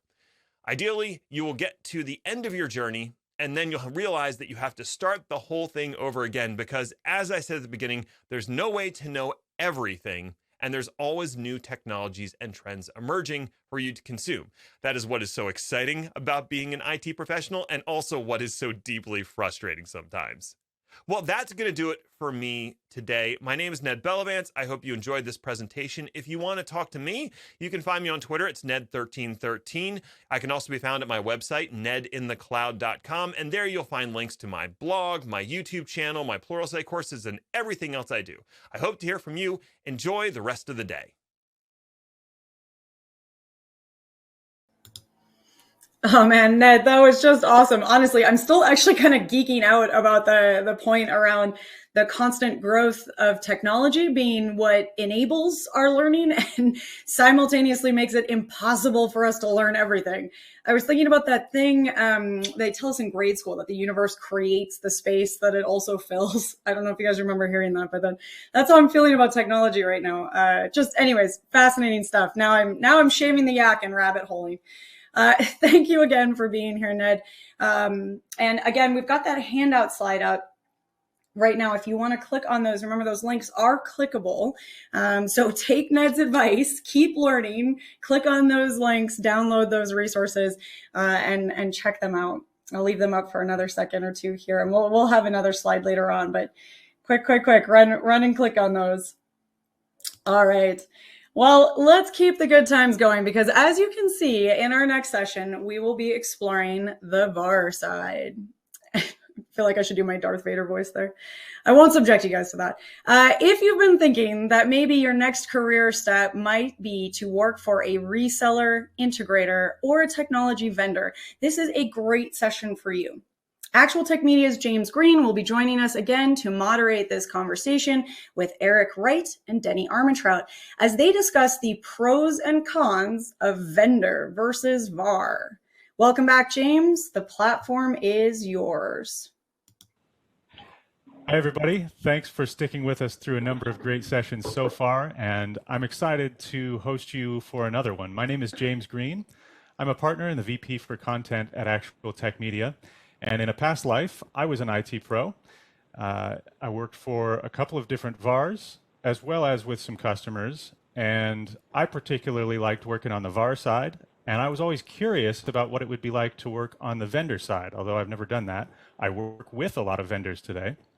I have a little bit of insight into what that's like. But for this panel, I wanted to bring together a couple of folks who are on the VAR and vendor side to speak with you about what it's like to be in that world. And if perhaps that's interesting to you, what you would need to know and do to move into that space. So I have with me today two guests. First of all, I'd like to introduce you to Denny Armentrout. You see him in the middle here. Denny is the general manager for a VAR here in Des Moines, Iowa, where I'm at. And in fact, I used to work for Denny. And Denny hires the best consultants, except for, that one time he hired me. That was a bit of a flub. But for the most part, Denny hires incredible consultants. And so his perspective on what makes a good one is going to be valuable today. And then Eric Wright is on the far side of your screen there. Eric Wright is, like you and like me, worked for a customer, and for many years now has worked for a vendor. And so his perspective here will be about what it's like to jump from being on the customer side to working for a vendor and building products and supporting customers. So it's awesome to have you both. Thank you for being here. Let's just jump right in. Eric, I said that I had some interest especially when I was working with customers, about what it would be like to work for a VAR or for a vendor. In your mind, it is a different sort of role. What are the pros and cons of a role like that one versus being an end customer? It's a great question, James. And if you're passionate about technology and you're, like what we began as doing, right? Just curious, continuous learner. When I was in the customer side, literally worked for 2 decades running data centers and running small organizations, everything from desktop to servers to cloud. I really enjoyed being able to spread my wings. I was always going outside the lines of my team, looking to talk to the network people, to the storage people. But then what happens is you learn and you start to see what's going on in the industry, what's going on in other vendors. And then you realize you're actually too far outside the lines. And I never got a chance to really implement a lot of the things that I was excited to be able to explore. So when I moved to the vendor side and took that first role as a technology evangelist, which is what they used to call it before they were called developer advocates, it was a neat opportunity to be able to suddenly have this broad view where I'd already worked in the community and the open source side a lot, because then you could effectively live through the experience of this open community. Well, now I could literally affect all sorts of different types of environments, everything from a dairy producer in Wisconsin up to, a healthcare company in California, banks in New York, small mom and pop style shops out in Vancouver, BC. It was really neat that I could now span the world, span every sector, every vertical, as they say, which I always dread that word. But it allowed me to take my passion and actually see it out in all these different environments. So it was a huge win. If you're keen on exploring beyond what you can do directly today, you can really, really impact people and you can touch a lot of technology. So it was a real big boon for me to be able to move there.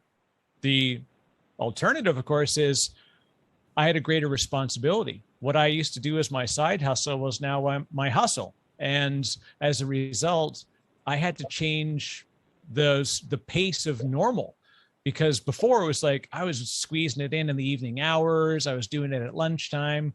Well, now it's a full-time gig and you think, great, I'm just going to have all day to do what I used to do in 2 hours. Well, no, you have 7 times as much to do during that time. So the pace of movement and the need to stay on top of it was greater. It's a joy. I would never trade it. Personally, I've enjoyed the benefits on both being able to expand my passion, my growth, and commercially, it worked out much better. Definitely on the vendor side of the world, there's a financial opportunity, which is a nice little bonus. Yeah, I will say, if you're hungry and you're looking to grow, either the vendor side or the VAR side are just so broad and so fast that you will accelerate your depth of knowledge and breadth both. And I've always thought, I can't quite put my finger on this, but my very first serious IT job was with a managed services provider, and that meant every day seeing 10, 15, 20 different environments. And I think that was I didn't know it at the time, but an incredible leg up, because I got to see how it happens in 20 different environments instead of one. Most people have to go to a new job to see a different one. And I think that served me incredibly well. Denny, so I mentioned that you hire awesome consultants. When you're looking for those folks, what are the top couple of things you're looking for that makes them a superstar? Yeah, well, I love Eric's word, passion. Be passionate about technology. we've done quite a few engineer interviews over the years, and the one thing that we kind of home in on is, what are you passionate about?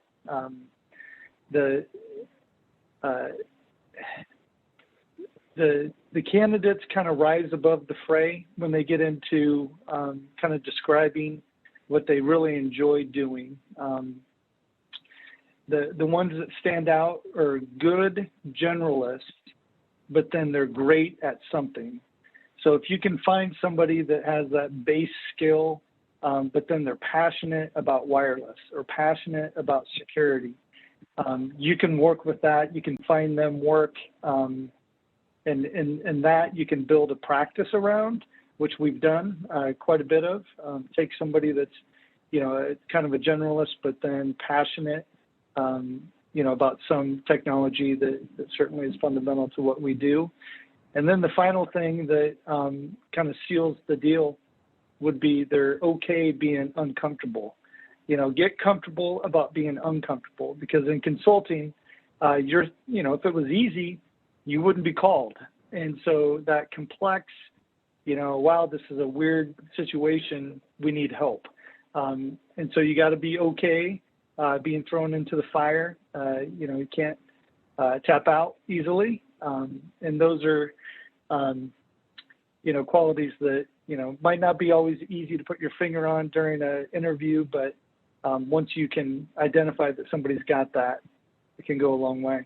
I have a couple of thoughts about that. So about the passion, I think places today generally, I think, are cognizant of work-life balance and try and be very respectful of that. But when you find the candidate who goes home in the evenings and is doing Visio diagrams of the firewall or whatever, you don't want to ask them to do that, but you can tell, like, ooh, they're into that. They're going to be really good. So that's one thing is, if this is you and you're thinking about this, what is that thing that you're still thinking about at 8, 9 o'clock at night? That probably is a useful skill to a reseller or an integrator somewhere. And then the other thing is about getting comfortable being uncomfortable. What I learned is it's okay if you also say, I don't know, as long as you've got the next step, which is, who do you call now, or where do you look? Just throwing up your hands and going, well, I don't know, that's not going to work. But nobody expects you to know all the answers. They just expect you to help solve their problem. So as long as I would focus on building up the skill set, yes, but also focus on building up the Rolodex and knowing how you can get help if you get stuck, which means like networking internally, figure out who else on the team can help you, as well as building relationships with, other vendors or whatever it might be. So on that subject, Eric, let's talk about the vendor side specifically. What does it take to be successful working inside an organization like that compared to maybe different things it takes when you're at a customer? Yeah, it's like wrestling a bear. You wrestle it until the bear's tired, not until you're tired. You really have to go a little beyond yourself for a while, and you have to, like Denny nailed it, uncomfortability is something you have to embrace, because that ability to get through discomfort means that you can start to talk to sales folks, start to talk to operations teams, work with the development teams. There's all these really diverse personalities and styles of work in the organization. And in the end, you have to become customer obsessed. That's sort of an overused phrase these days, but we understand what it means. You have to always think in the context of somebody's going to pay for this service.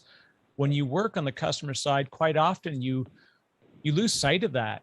Now, I chose to never lose sight of that. I chose to go beyond my team and make other people passionate about doing that. And in fact, I saw people really rise up quickly in the organization.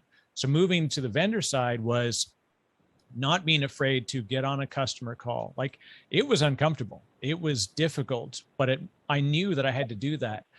Surrendering, right, the independence is actually an interesting thing. I was disco posse. I was a blogger. I had done all these things as an independent person. And when all of a sudden you're taking that brand, that name, that thing you built, and you effectively give it to your vendor in the trust that they're going to take your brand and carry it further, because they're giving back to you that you can do this. It's a beautiful thing. But now I had to then say, okay, I'm going to get on a sales call. And I thought, goodness gracious, my whole life has been avoiding salespeople. And now I'm on a sales call, but you can do it with integrity. You can do it by empathizing with what the customer experience will be as a result. And they detect it, right? Just the same way that a dog detects fear, a customer detects that you're not a salesperson. They know this person cares about the outcome, and they're a technologist. So you can really kind of nerd out and enjoy it. So I loved that ability of like just embracing discomfort, and then quickly, it's like, you ever see the movie Full Metal Jacket? They start at the beginning and they're all the guys getting their heads shaved.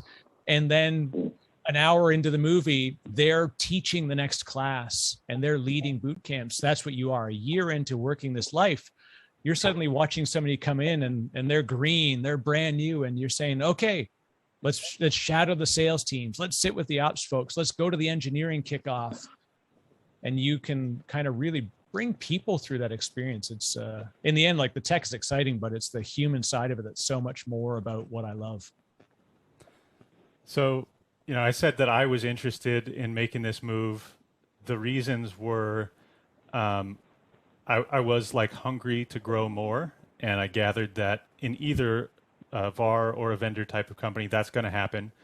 I gathered that it's probably the case that you have compensation advantage in one of those companies. I think there's certainly exceptions to that, but especially on the vendor side, sort of in the same way you can like make risky investments and they may pay off big or you may lose everything. You can go work for like early stage startups and have, some sweet compensation packages that if the company does well, you do really well too. So there are certainly advantages there. The bigger, more established ones where you're not taking such a big risk also tend to just pay a pretty good base. So like there is an advantage to doing this if you want it, but you have to know what you're moving into. So Eric, I'm going to stay with you. You've made this transition. What do you wish you had known when you decided you were going to take the leap from being an end customer to working for a vendor? Now it's been, what's it been? Probably 6, 7, 8 years. 8 years. Yeah. I just crossed the 8-year mark. And then not only going from I work for Turbonomic and now we were just acquired by IBM. So as of a couple of days ago, not too long ago, I became an official IBM employee by acquisition, which is kind of wild. Yeah. If I could go back to myself, I would say, do it again, but take your risk of, the comfort of risk and push further. I hedged very much, maybe it's because I'm Canadian and I'm a little bit, shy on some of that risk. But at the time, I had to think about the bet. And you mentioned it, right? You are betting on the success of it. You're not getting equity in a company. You're getting options to purchase equity in the event of something that happens, either an acquisition or going public. Nothing is a sure bet.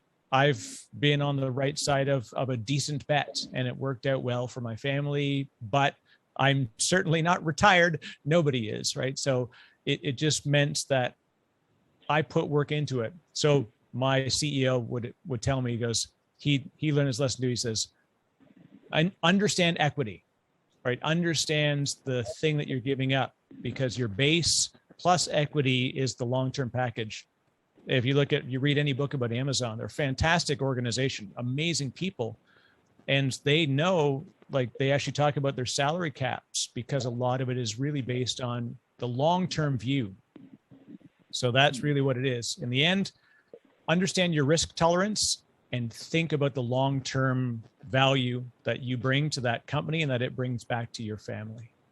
So something to think about there is if you're going to especially work for a vendor, not so much with a VAR most of the time, but for a vendor specifically, the compensation package may be more complex and you want to be able to understand that and maybe reach out to some people who can help you grasp that.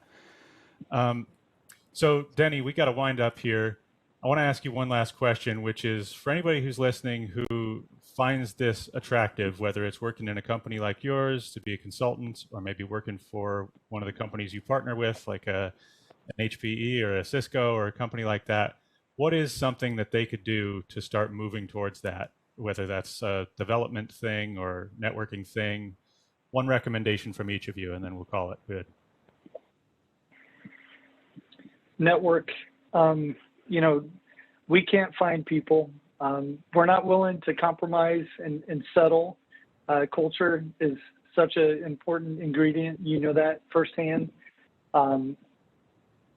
We're after people that know people, right? We want a warm reference before we take a chance. It's kind of hard to unring a bell.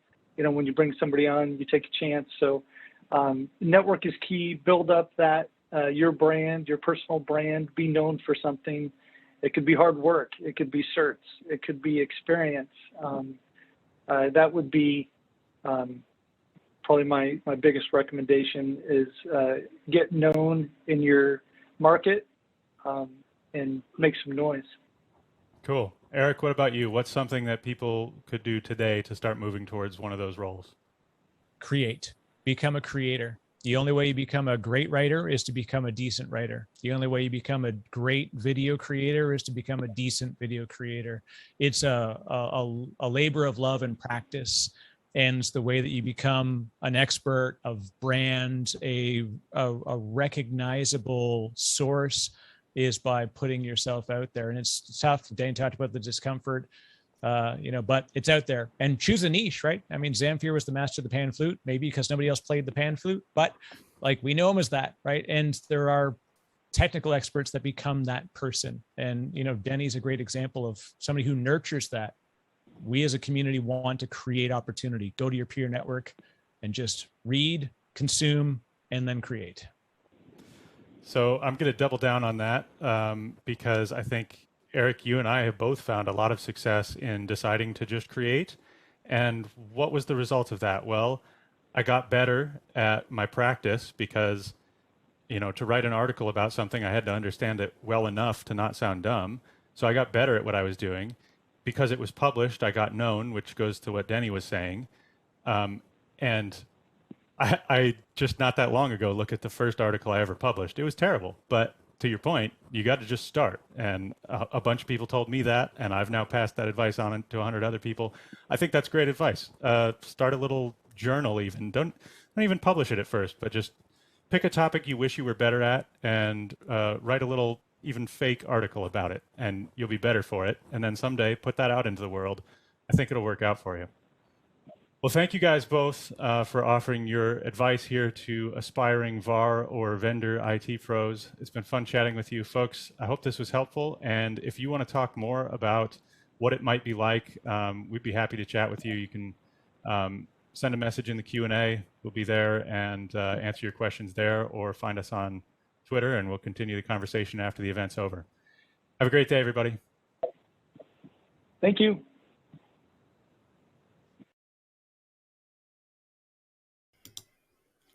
James, Eric, and Denny, what an interesting presentation. Thank you all for joining us to explore this exciting potential career path with our audience today. And I love those key takeaways at the end. Networking, connection building, community, and create. Just do it. Get out of your own way. Stop coming up with reasons not to. Just do it. And even if it's bad, keep doing it. That's wonderful. Well, speaking of wonderful things, it's time to give away our very last $300 Amazon gift card for the day. But don't forget, we still have that grand prize drawing at the end, so we are not done with prizes yet. The final winner of a $300 Amazon gift card is Adam Fenton of Georgia.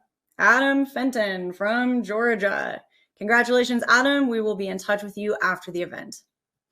Okay, so we have just 2 sessions left in our event, so let's keep this going. We have a lot of questions that have been coming in today asking about various certifications, certificates, training programs, ongoing or continued learning, and so on. I mean, there's just so many options. And I know that some of these have been mentioned already in our previous sessions, but we think it's worth taking a little bit more time to talk about this in greater detail. So next up, we have Actual Tech Media co-founder, partner, and V-expert, David Davis, here to discuss some concrete ideas for how you can apply certifications and learning opportunities to effectively support your career plans and goals. David, thank you for taking on this important topic for our audience. It's clearly something people are really interested in. So I will hand the mic over to you. A certification junkie, or at least I was for quite a few years before I ran out of time to pursue certifications. I am an AIX certified professional, a Sun Solaris certified administrator, a bonus points out there for anyone who recognizes this one, a 3Com 3 Wizard master. Let's see, I've got my Linux Plus, my Security Plus, my VMware certified professional, VMware certified advanced professional, Cisco CCNA, CCNP, CCIE, the CISSP. Yes, I am a certified ethical hacker. I have my Microsoft MCSE, an AWS cloud practitioner, and more. There's a lot of certifications I'd still like to pursue. I love certifications because they give you a plan for some level of expertise or a technical skill that you need to obtain, and then they verify that you have indeed obtained it. So it's kind of like a badge of honor for yourself. But for employers, it's even better because it's an independent verification that you do indeed have knowledge on a specific skill. But before you get started with certifications, today, you might feel a little bit underwater. Maybe not as zen as this guy here, but you might feel a little bit underwater in terms of your career in IT and maybe even your life goals. You might feel a little bit more like this guy here in the data center, just kind of overwhelmed by technology. And so that's why I think it's first important to just step back for a moment. I mean, certifications aren't a silver bullet. They're not going to just instantly get you the job that you want in the area that you want. Certifications are just an important piece of the puzzle. And the puzzle sometimes kind of looks like that. Maybe it looks more like this, but it doesn't have to be so confusing. So let me give you some steps, hopefully, to set you in the right direction when it comes to your career and your certifications. The first one being simply to have life goals. I mean, step back for a minute. I know it's really hard. It's hard for me as well, but have some goals in your life, and then let your career or let your life goals drive your career goals, and then let your career goals generate a career plan. And it's that plan that's really going to help determine what certifications you should pursue.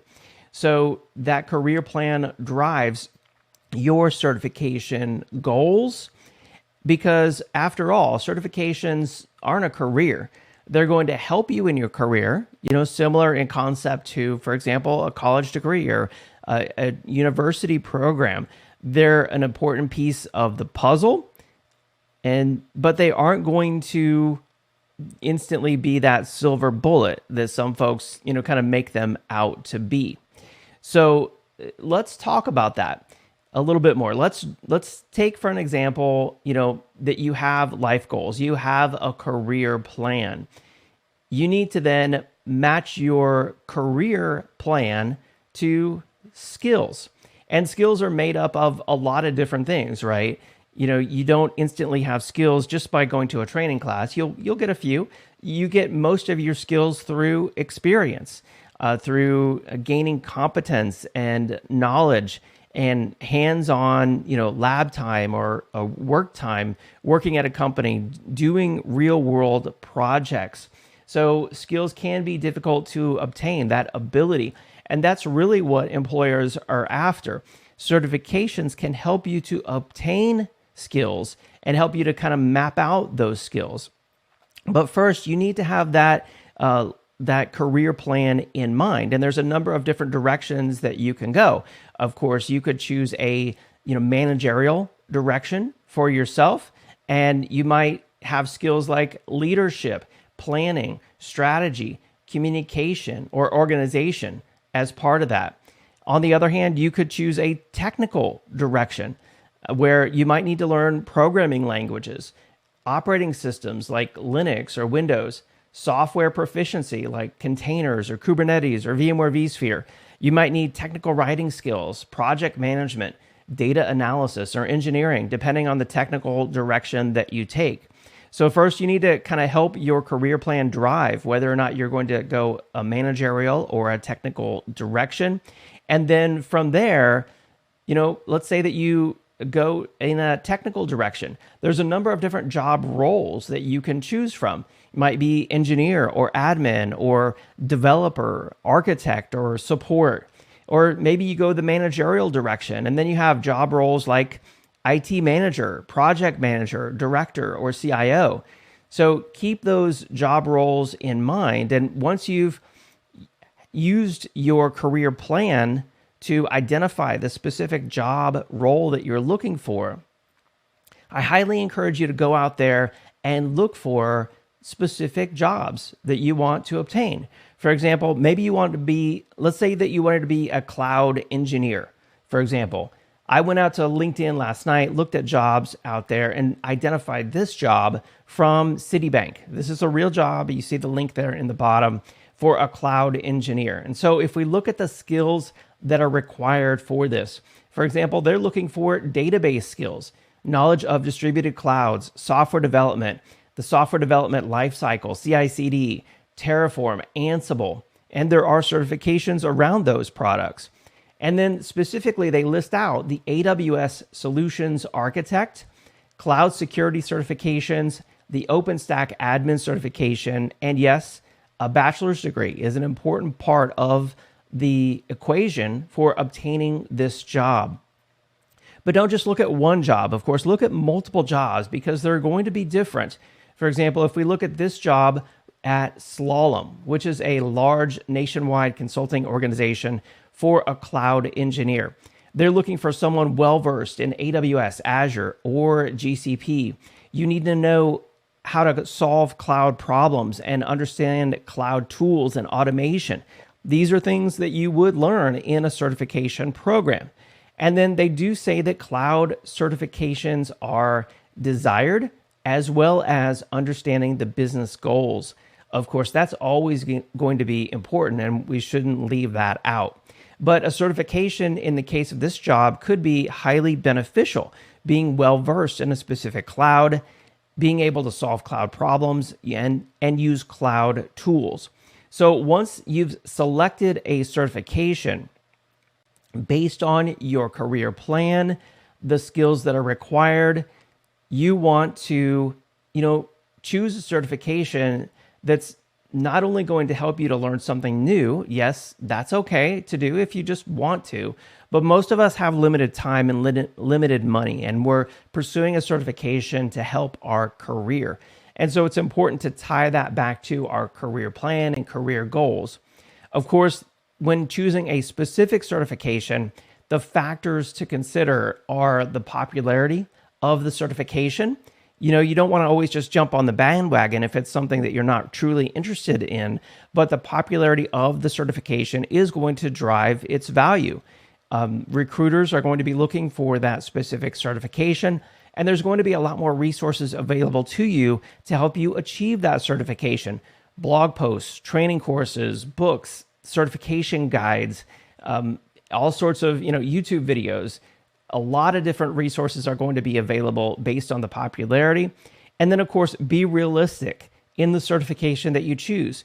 If you're, for example, looking to become a cloud engineer, but you've never worked with cloud technologies before, choose an entry-level certification in the area that you want to learn, and then go from there. So let's say, for example, that you want to be a cloud engineer. How are you going to put all the puzzle pieces together? Well, first off, you have to look at the exam blueprint. That's going to be your master plan. So if we take the AWS Cloud Practitioner certification as our example, you go to the homepage for the Cloud Practitioner, you'll find right there on the homepage there's information on the exam. This is a foundational exam. It's 90 minutes. It costs $100, which is a nominal fee. There is a $20 practice exam available. And then check out the exam guide. They call it the exam guide. I call it the exam blueprint. It's the same thing. This is going to be your guidebook for the exact knowledge that you need to obtain in order to prepare for this certification. And specifically hone in here on the domains.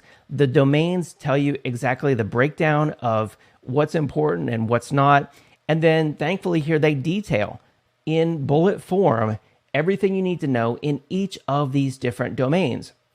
So this is a very valuable resource.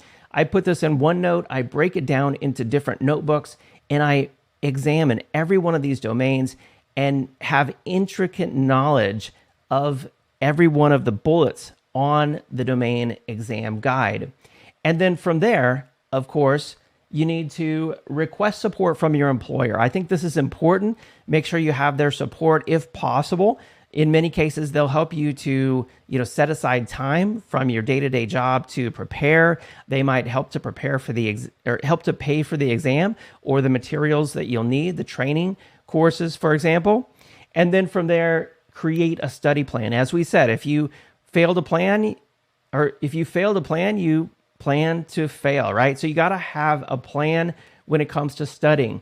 Make sure that you gain hands-on experience. You want to go into AWS, for example, spin up an instance, create an S3 bucket, get some real hands-on experience. Don't just read.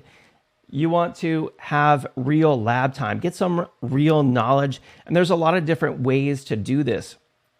Of course, you're going to schedule time to study. You're going to schedule that lab time, and you're going to take some practice tests. There's a lot of different practice tests available. Make sure you block off time on your calendar and set SMART goals. Of course, those are specific, measurable, attainable, relevant, and timely. And then practice taking the exam. Pluralsight has practice exams. AWS Education has practice exams. And then block out time for the test day, and you will be prepared to pass and pass the first time. And once you pass, you'll be on top of the world. You will achieve your exam certification goals. Those will help you to achieve your career goals, and that will help you to achieve your life goals. Not only will you feel great and confident, you will have learned new and valuable skills, and very likely your paycheck will show it. Now, before we go, if you truly do want to learn more about cloud computing, I have to recommend that you check out my most popular course of all time, my Fundamentals of Cloud Computing course over on Pluralsight. It'll walk you through creating an instance in AWS, for example, an instance in Azure, creating an S3 bucket, and more. And then, of course, our friends at Pluralsight have some great resources. For example, if you do want to achieve the AWS Cloud Practitioner, they have some great study guides. They have practice exams. They have lab environments and video training. And then one of the questions that came in for this event today was, what should I learn for the future? What skills are going to be valuable in the future? And Pluralsight has a great blog post on this. The skills that you need to know for 2025, what's going to be hot, mobile internet, artificial intelligence, virtual reality, Internet of Things, advanced robotics, biometrics, 3D printing, genomics, and yes, blockchain. So make sure you check out that resource. And my final piece of advice is never stop learning. Continuous, never-ending improvement, and you will have a great career. If you want to check out any of my Pluralsight courses, there are 90 of them over in the Pluralsight library, just 90 of the 7,000 to 10,000 maybe plus courses in the Pluralsight library. And also, don't forget to join us on upcoming Actual Tech Media events. We've got our MegaCast, EcoCast, and Summit events. This is a great way to stay up to date on the hottest IT events, the most cutting edge technology out there, get all your questions answered with top experts in the industry, and have a chance to win our incredible lineup of prizes at Actual Tech Media. You can do that at events.actualtechmedia.com or just watch your email inbox for invitations to our upcoming events. I hope to see you there. Have a great day, and don't forget, never stop learning. That was great, David. Thank you for that presentation. I really enjoyed hearing your review of ways that you've approached certifications, kind of both philosophically, as in should I or shouldn't I, as well as practically with some specific learning tips and tricks. My key takeaway, I think, is making sure that I can connect a course or a certificate that I'm considering to a specific goal. So whether that goal is, something, a professional career path, or even just to, hey, learn something random and cool, but make sure that it's kind of connecting in, and that kind of helps narrow down. As Ned pointed out in his presentation, there's no shortage of learning opportunities out there. So again, David, I really appreciate you giving us some concrete ways that we can avoid becoming overwhelmed by that choice, by those opportunities. I do want to note that we've got that PDF slide back up here again. They are also in the handout section. Click on those links because, as David just said, never stop learning. So now is your chance. And there's actually even a template in there, I mentioned this earlier, to create your own career plan. So if you're struggling with what those goals are and kind of how to connect through to that, that's a great place to start. So do click on those links there. All right. Well, I'm leaving it up here just a second longer so you guys have a chance to click. We'll throw this up one more time before we head out. But we are on to our very last session of the day. I know it's been a long day, so thank you for everyone that's sticking with us. Lots and lots of great content today. And this last one is no exception. So to bring it on home, we have asked Actual Tech Media co-founder and CEO Scott Lowe to come back on for one last exciting session to round out this event. Scott is joined by Keith Townsend, CEO of the CTO Advisor, to explore some of the steps in becoming, as well as the daily life of a CTO. So let's jump on in. Over to you, Scott. And wrapping up today's event, we have Keith Townsend with the CTO Advisor. Keith, thank you for joining us today. Scott, good to see you, and thanks for having me.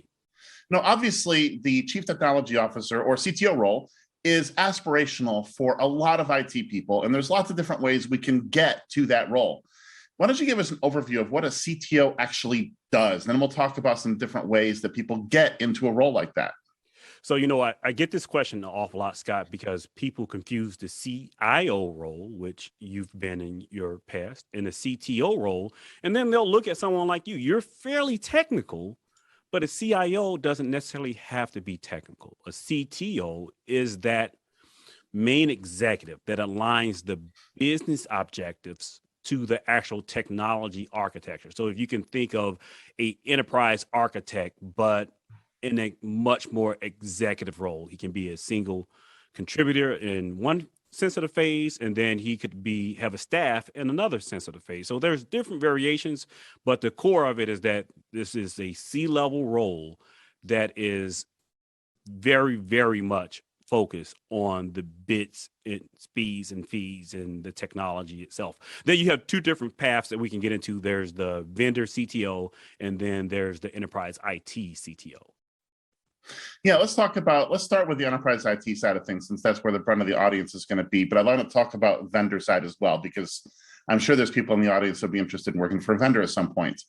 But we think about the enterprise IT side. What's a typical pathway? Like, where do people start? How do they progress in their career? What kind of education do they need? Certifications, knowledge, skills, experience to get from basically point A to point CTO? So let's talk about the really hard part first. And this is the part that I get a lot of questions on, which is the non-technical skill. Basically, you need to be able to map what you're doing from a technology perspective to the business objective. Let's say that you're a manufacturing company and you take a part of my career. You manufacture highway safety products, and you support an engineering staff. You support a back office accounting staff, et cetera, et cetera.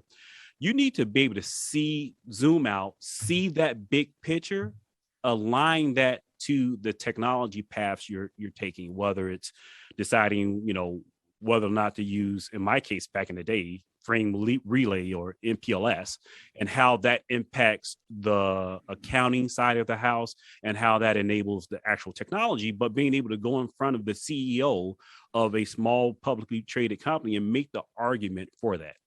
So first off, it's the business skill, and you need to be able to acquire that business skill. There's, I think, two ways to do that. One, you can go back to school, get an MBA, or in my case, I got a master's of IT project management because I already had the technical skill and I had already done some management work. So I didn't want to have too much of a focus in business. Or you can do a stint in a non-IT role. You can take on a BCDR role where you're talking to the business as a analyst and understanding the applications and the various interconnections with the business and operations. Or you can, go the extreme route, which I did, was to go to one of the big four consulting companies that's always looking for deep technical talent and willing to teach the business side. Yeah, and I think whether it's a CIO or CTO role, understanding the business is imperative, and that's I see. I see a lot of IT people that don't always want to look at that side of things. They're very, very invested in the technology, but they're not always understanding or appreciative of what that is actually supporting. And I think those people who take an interest in understanding sort of what the technology bits and bytes are supporting are going to have a much more successful pathway in front of them than ones that are just focused on the bits and the bytes, which is not to say that's bad. Some people just have different interests and different skills. So if I'm in an admin role right now, what are, short of going to get an MBA, are there things I can do internally to begin to gain the skills that I need to be able to become a CTO? Absolutely. You can do some basic things like just talk to users. We IT people, we like to do what we do, whether we're doing it in a tobacco company, or manufacturer, or finance services company. We kind of like to do what we do. And that's perfecting being a vAdmin, being a Kubernetes admin, being a developer. But in reality, what we do supports the business. And we have people at the end of the services. The simplest thing to do is just go talk to those people, get interested in what they do and how technology enables or hinders their job. So if we look at the technology side of things, so we focused on understanding the business, what technology capabilities do I need to have as a CTO? Do I need to be getting at the command line to all of my switches? I mean, what kind of technology skills, experience, and should I have in my belt, and what will I be doing day to day?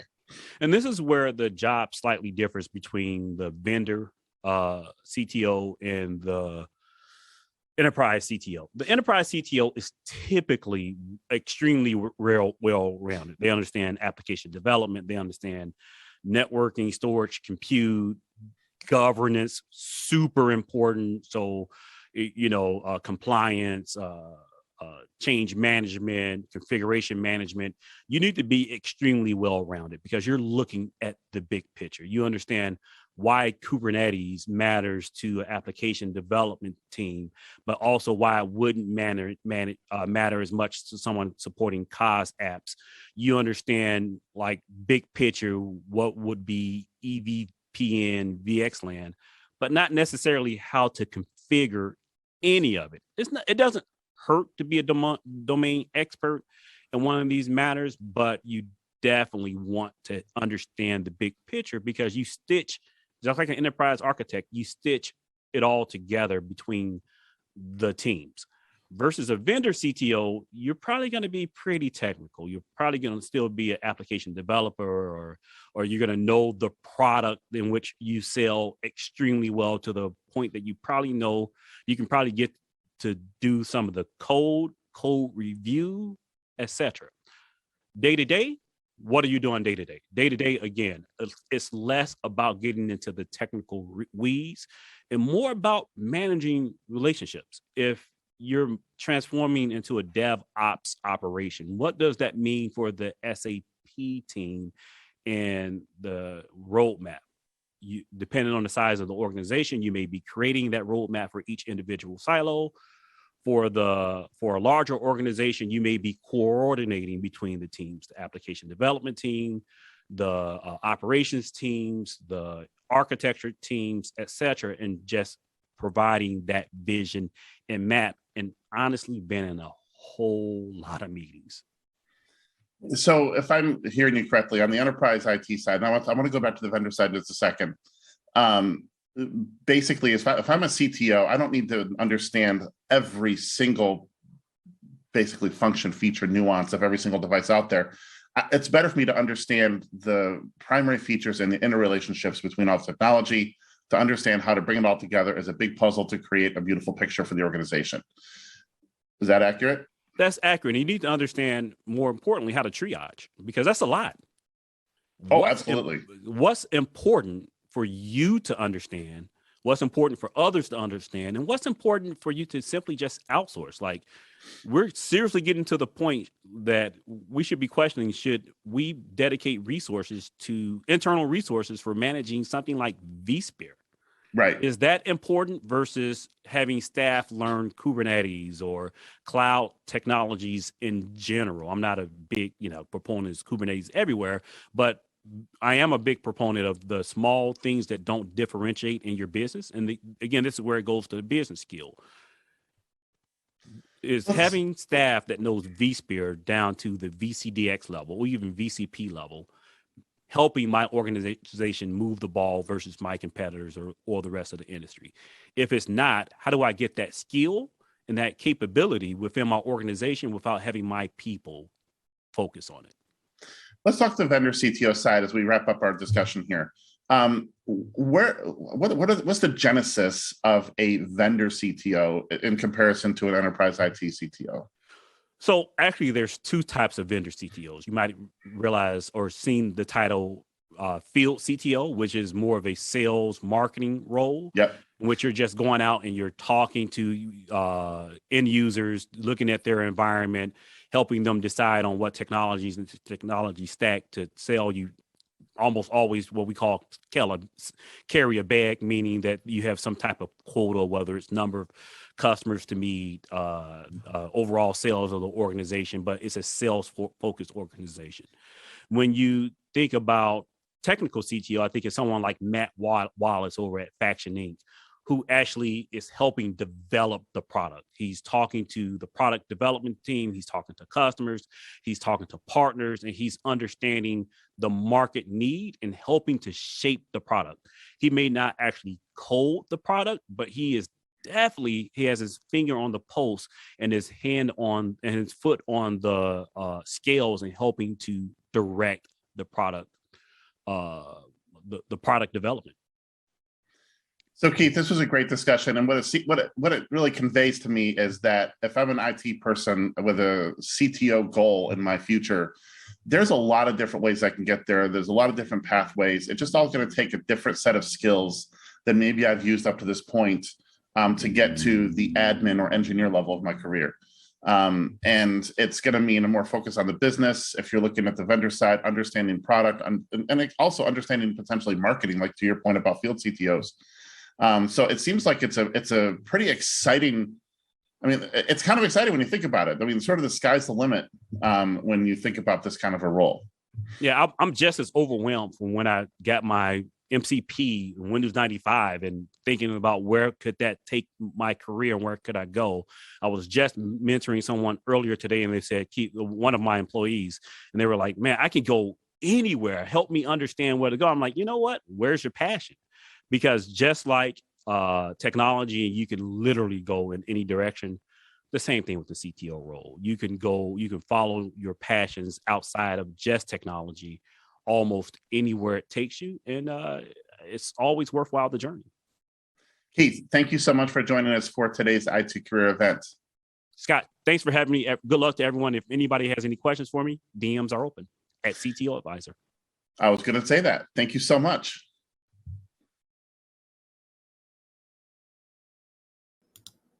Thank you to Scott and Keith for such an interesting exploration of the CTO role and some of the ways to get there.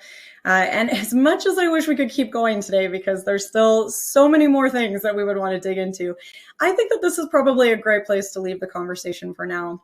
I'm hoping that we can actually pick up some of these topics in greater detail with you at future events. I was just reading one suggestion, Kurt, that you just sent in that I think is a great thing that we should follow up. And he was talking about inclusion and how age might play a factor in some of these things. We've also had some requests for follow-ups and soft skills and digging more into the certifications. So I think we'll have to continue on with more content down the line. But before we wrap up, we have one more exciting thing to take care of. And that is the final prize giveaway. So we are going to do that prize giveaway, but I'm just going to move the slides forward here to our handout slide, because I do want to give you one last opportunity to get these resources if you haven't already. So I will be announcing the prize winners while you're doing that. These are the grand prize winners. So Pluralsight's online video training, and it's just a great way to put into practice some of the things we just heard from David and Ned about lifelong learning. And again, it's a premium 1-year subscription. So the 3 winners that we have today are Madeline Cowgill Harlan of Kentucky. Madeline Cowgill Harlan of Kentucky. That's number 1. Number 2, Ming Zhuo of Texas. Guo is that last name. And then number 3, Tom Schock of Maryland. Love that name. Tom Schock of Maryland. So I am going to repeat all the winners from the day today. For the Amazon gift cards, it was Amanda Husky, Thomas Mack, and Adam Fenton. For the Pluralsight 1-year subscription, Madeline Cowgill Harlan, Ming Zhu, and Tom Schock. And again, we will be in touch with all of our winners after the event. And if you haven't clicked on those resources, please do now. I'll leave that up just a little bit longer. On behalf of the Actual Tech Media team, I want to thank all of our presenters and panelists one more time for their extremely helpful and informative discussions today. And to everyone who participated in the Q&A throughout with the questions portal, thank you, and do keep those questions coming. I hope that everyone here is leaving with a few interesting takeaways to help them get started on or move forward in their individual career journey. We all know that there's been a lot of disruption to the way we live and plan for our personal and professional goals over the last years. And I think it's discussions like these that allow us to find opportunity inside those upheavals, big or small. So I'd like to thank the Actual Tech Media events team for making this event possible, and all of you for taking the time today to think about what you want from your career and how you will get there. I hope we will see you again soon. Please do check out the Actual Tech Media events portal for more awesome content coming your way. And that is a wrap for unlocking your IT career potential in 2022. I hope you all have an absolutely beautiful rest of your day.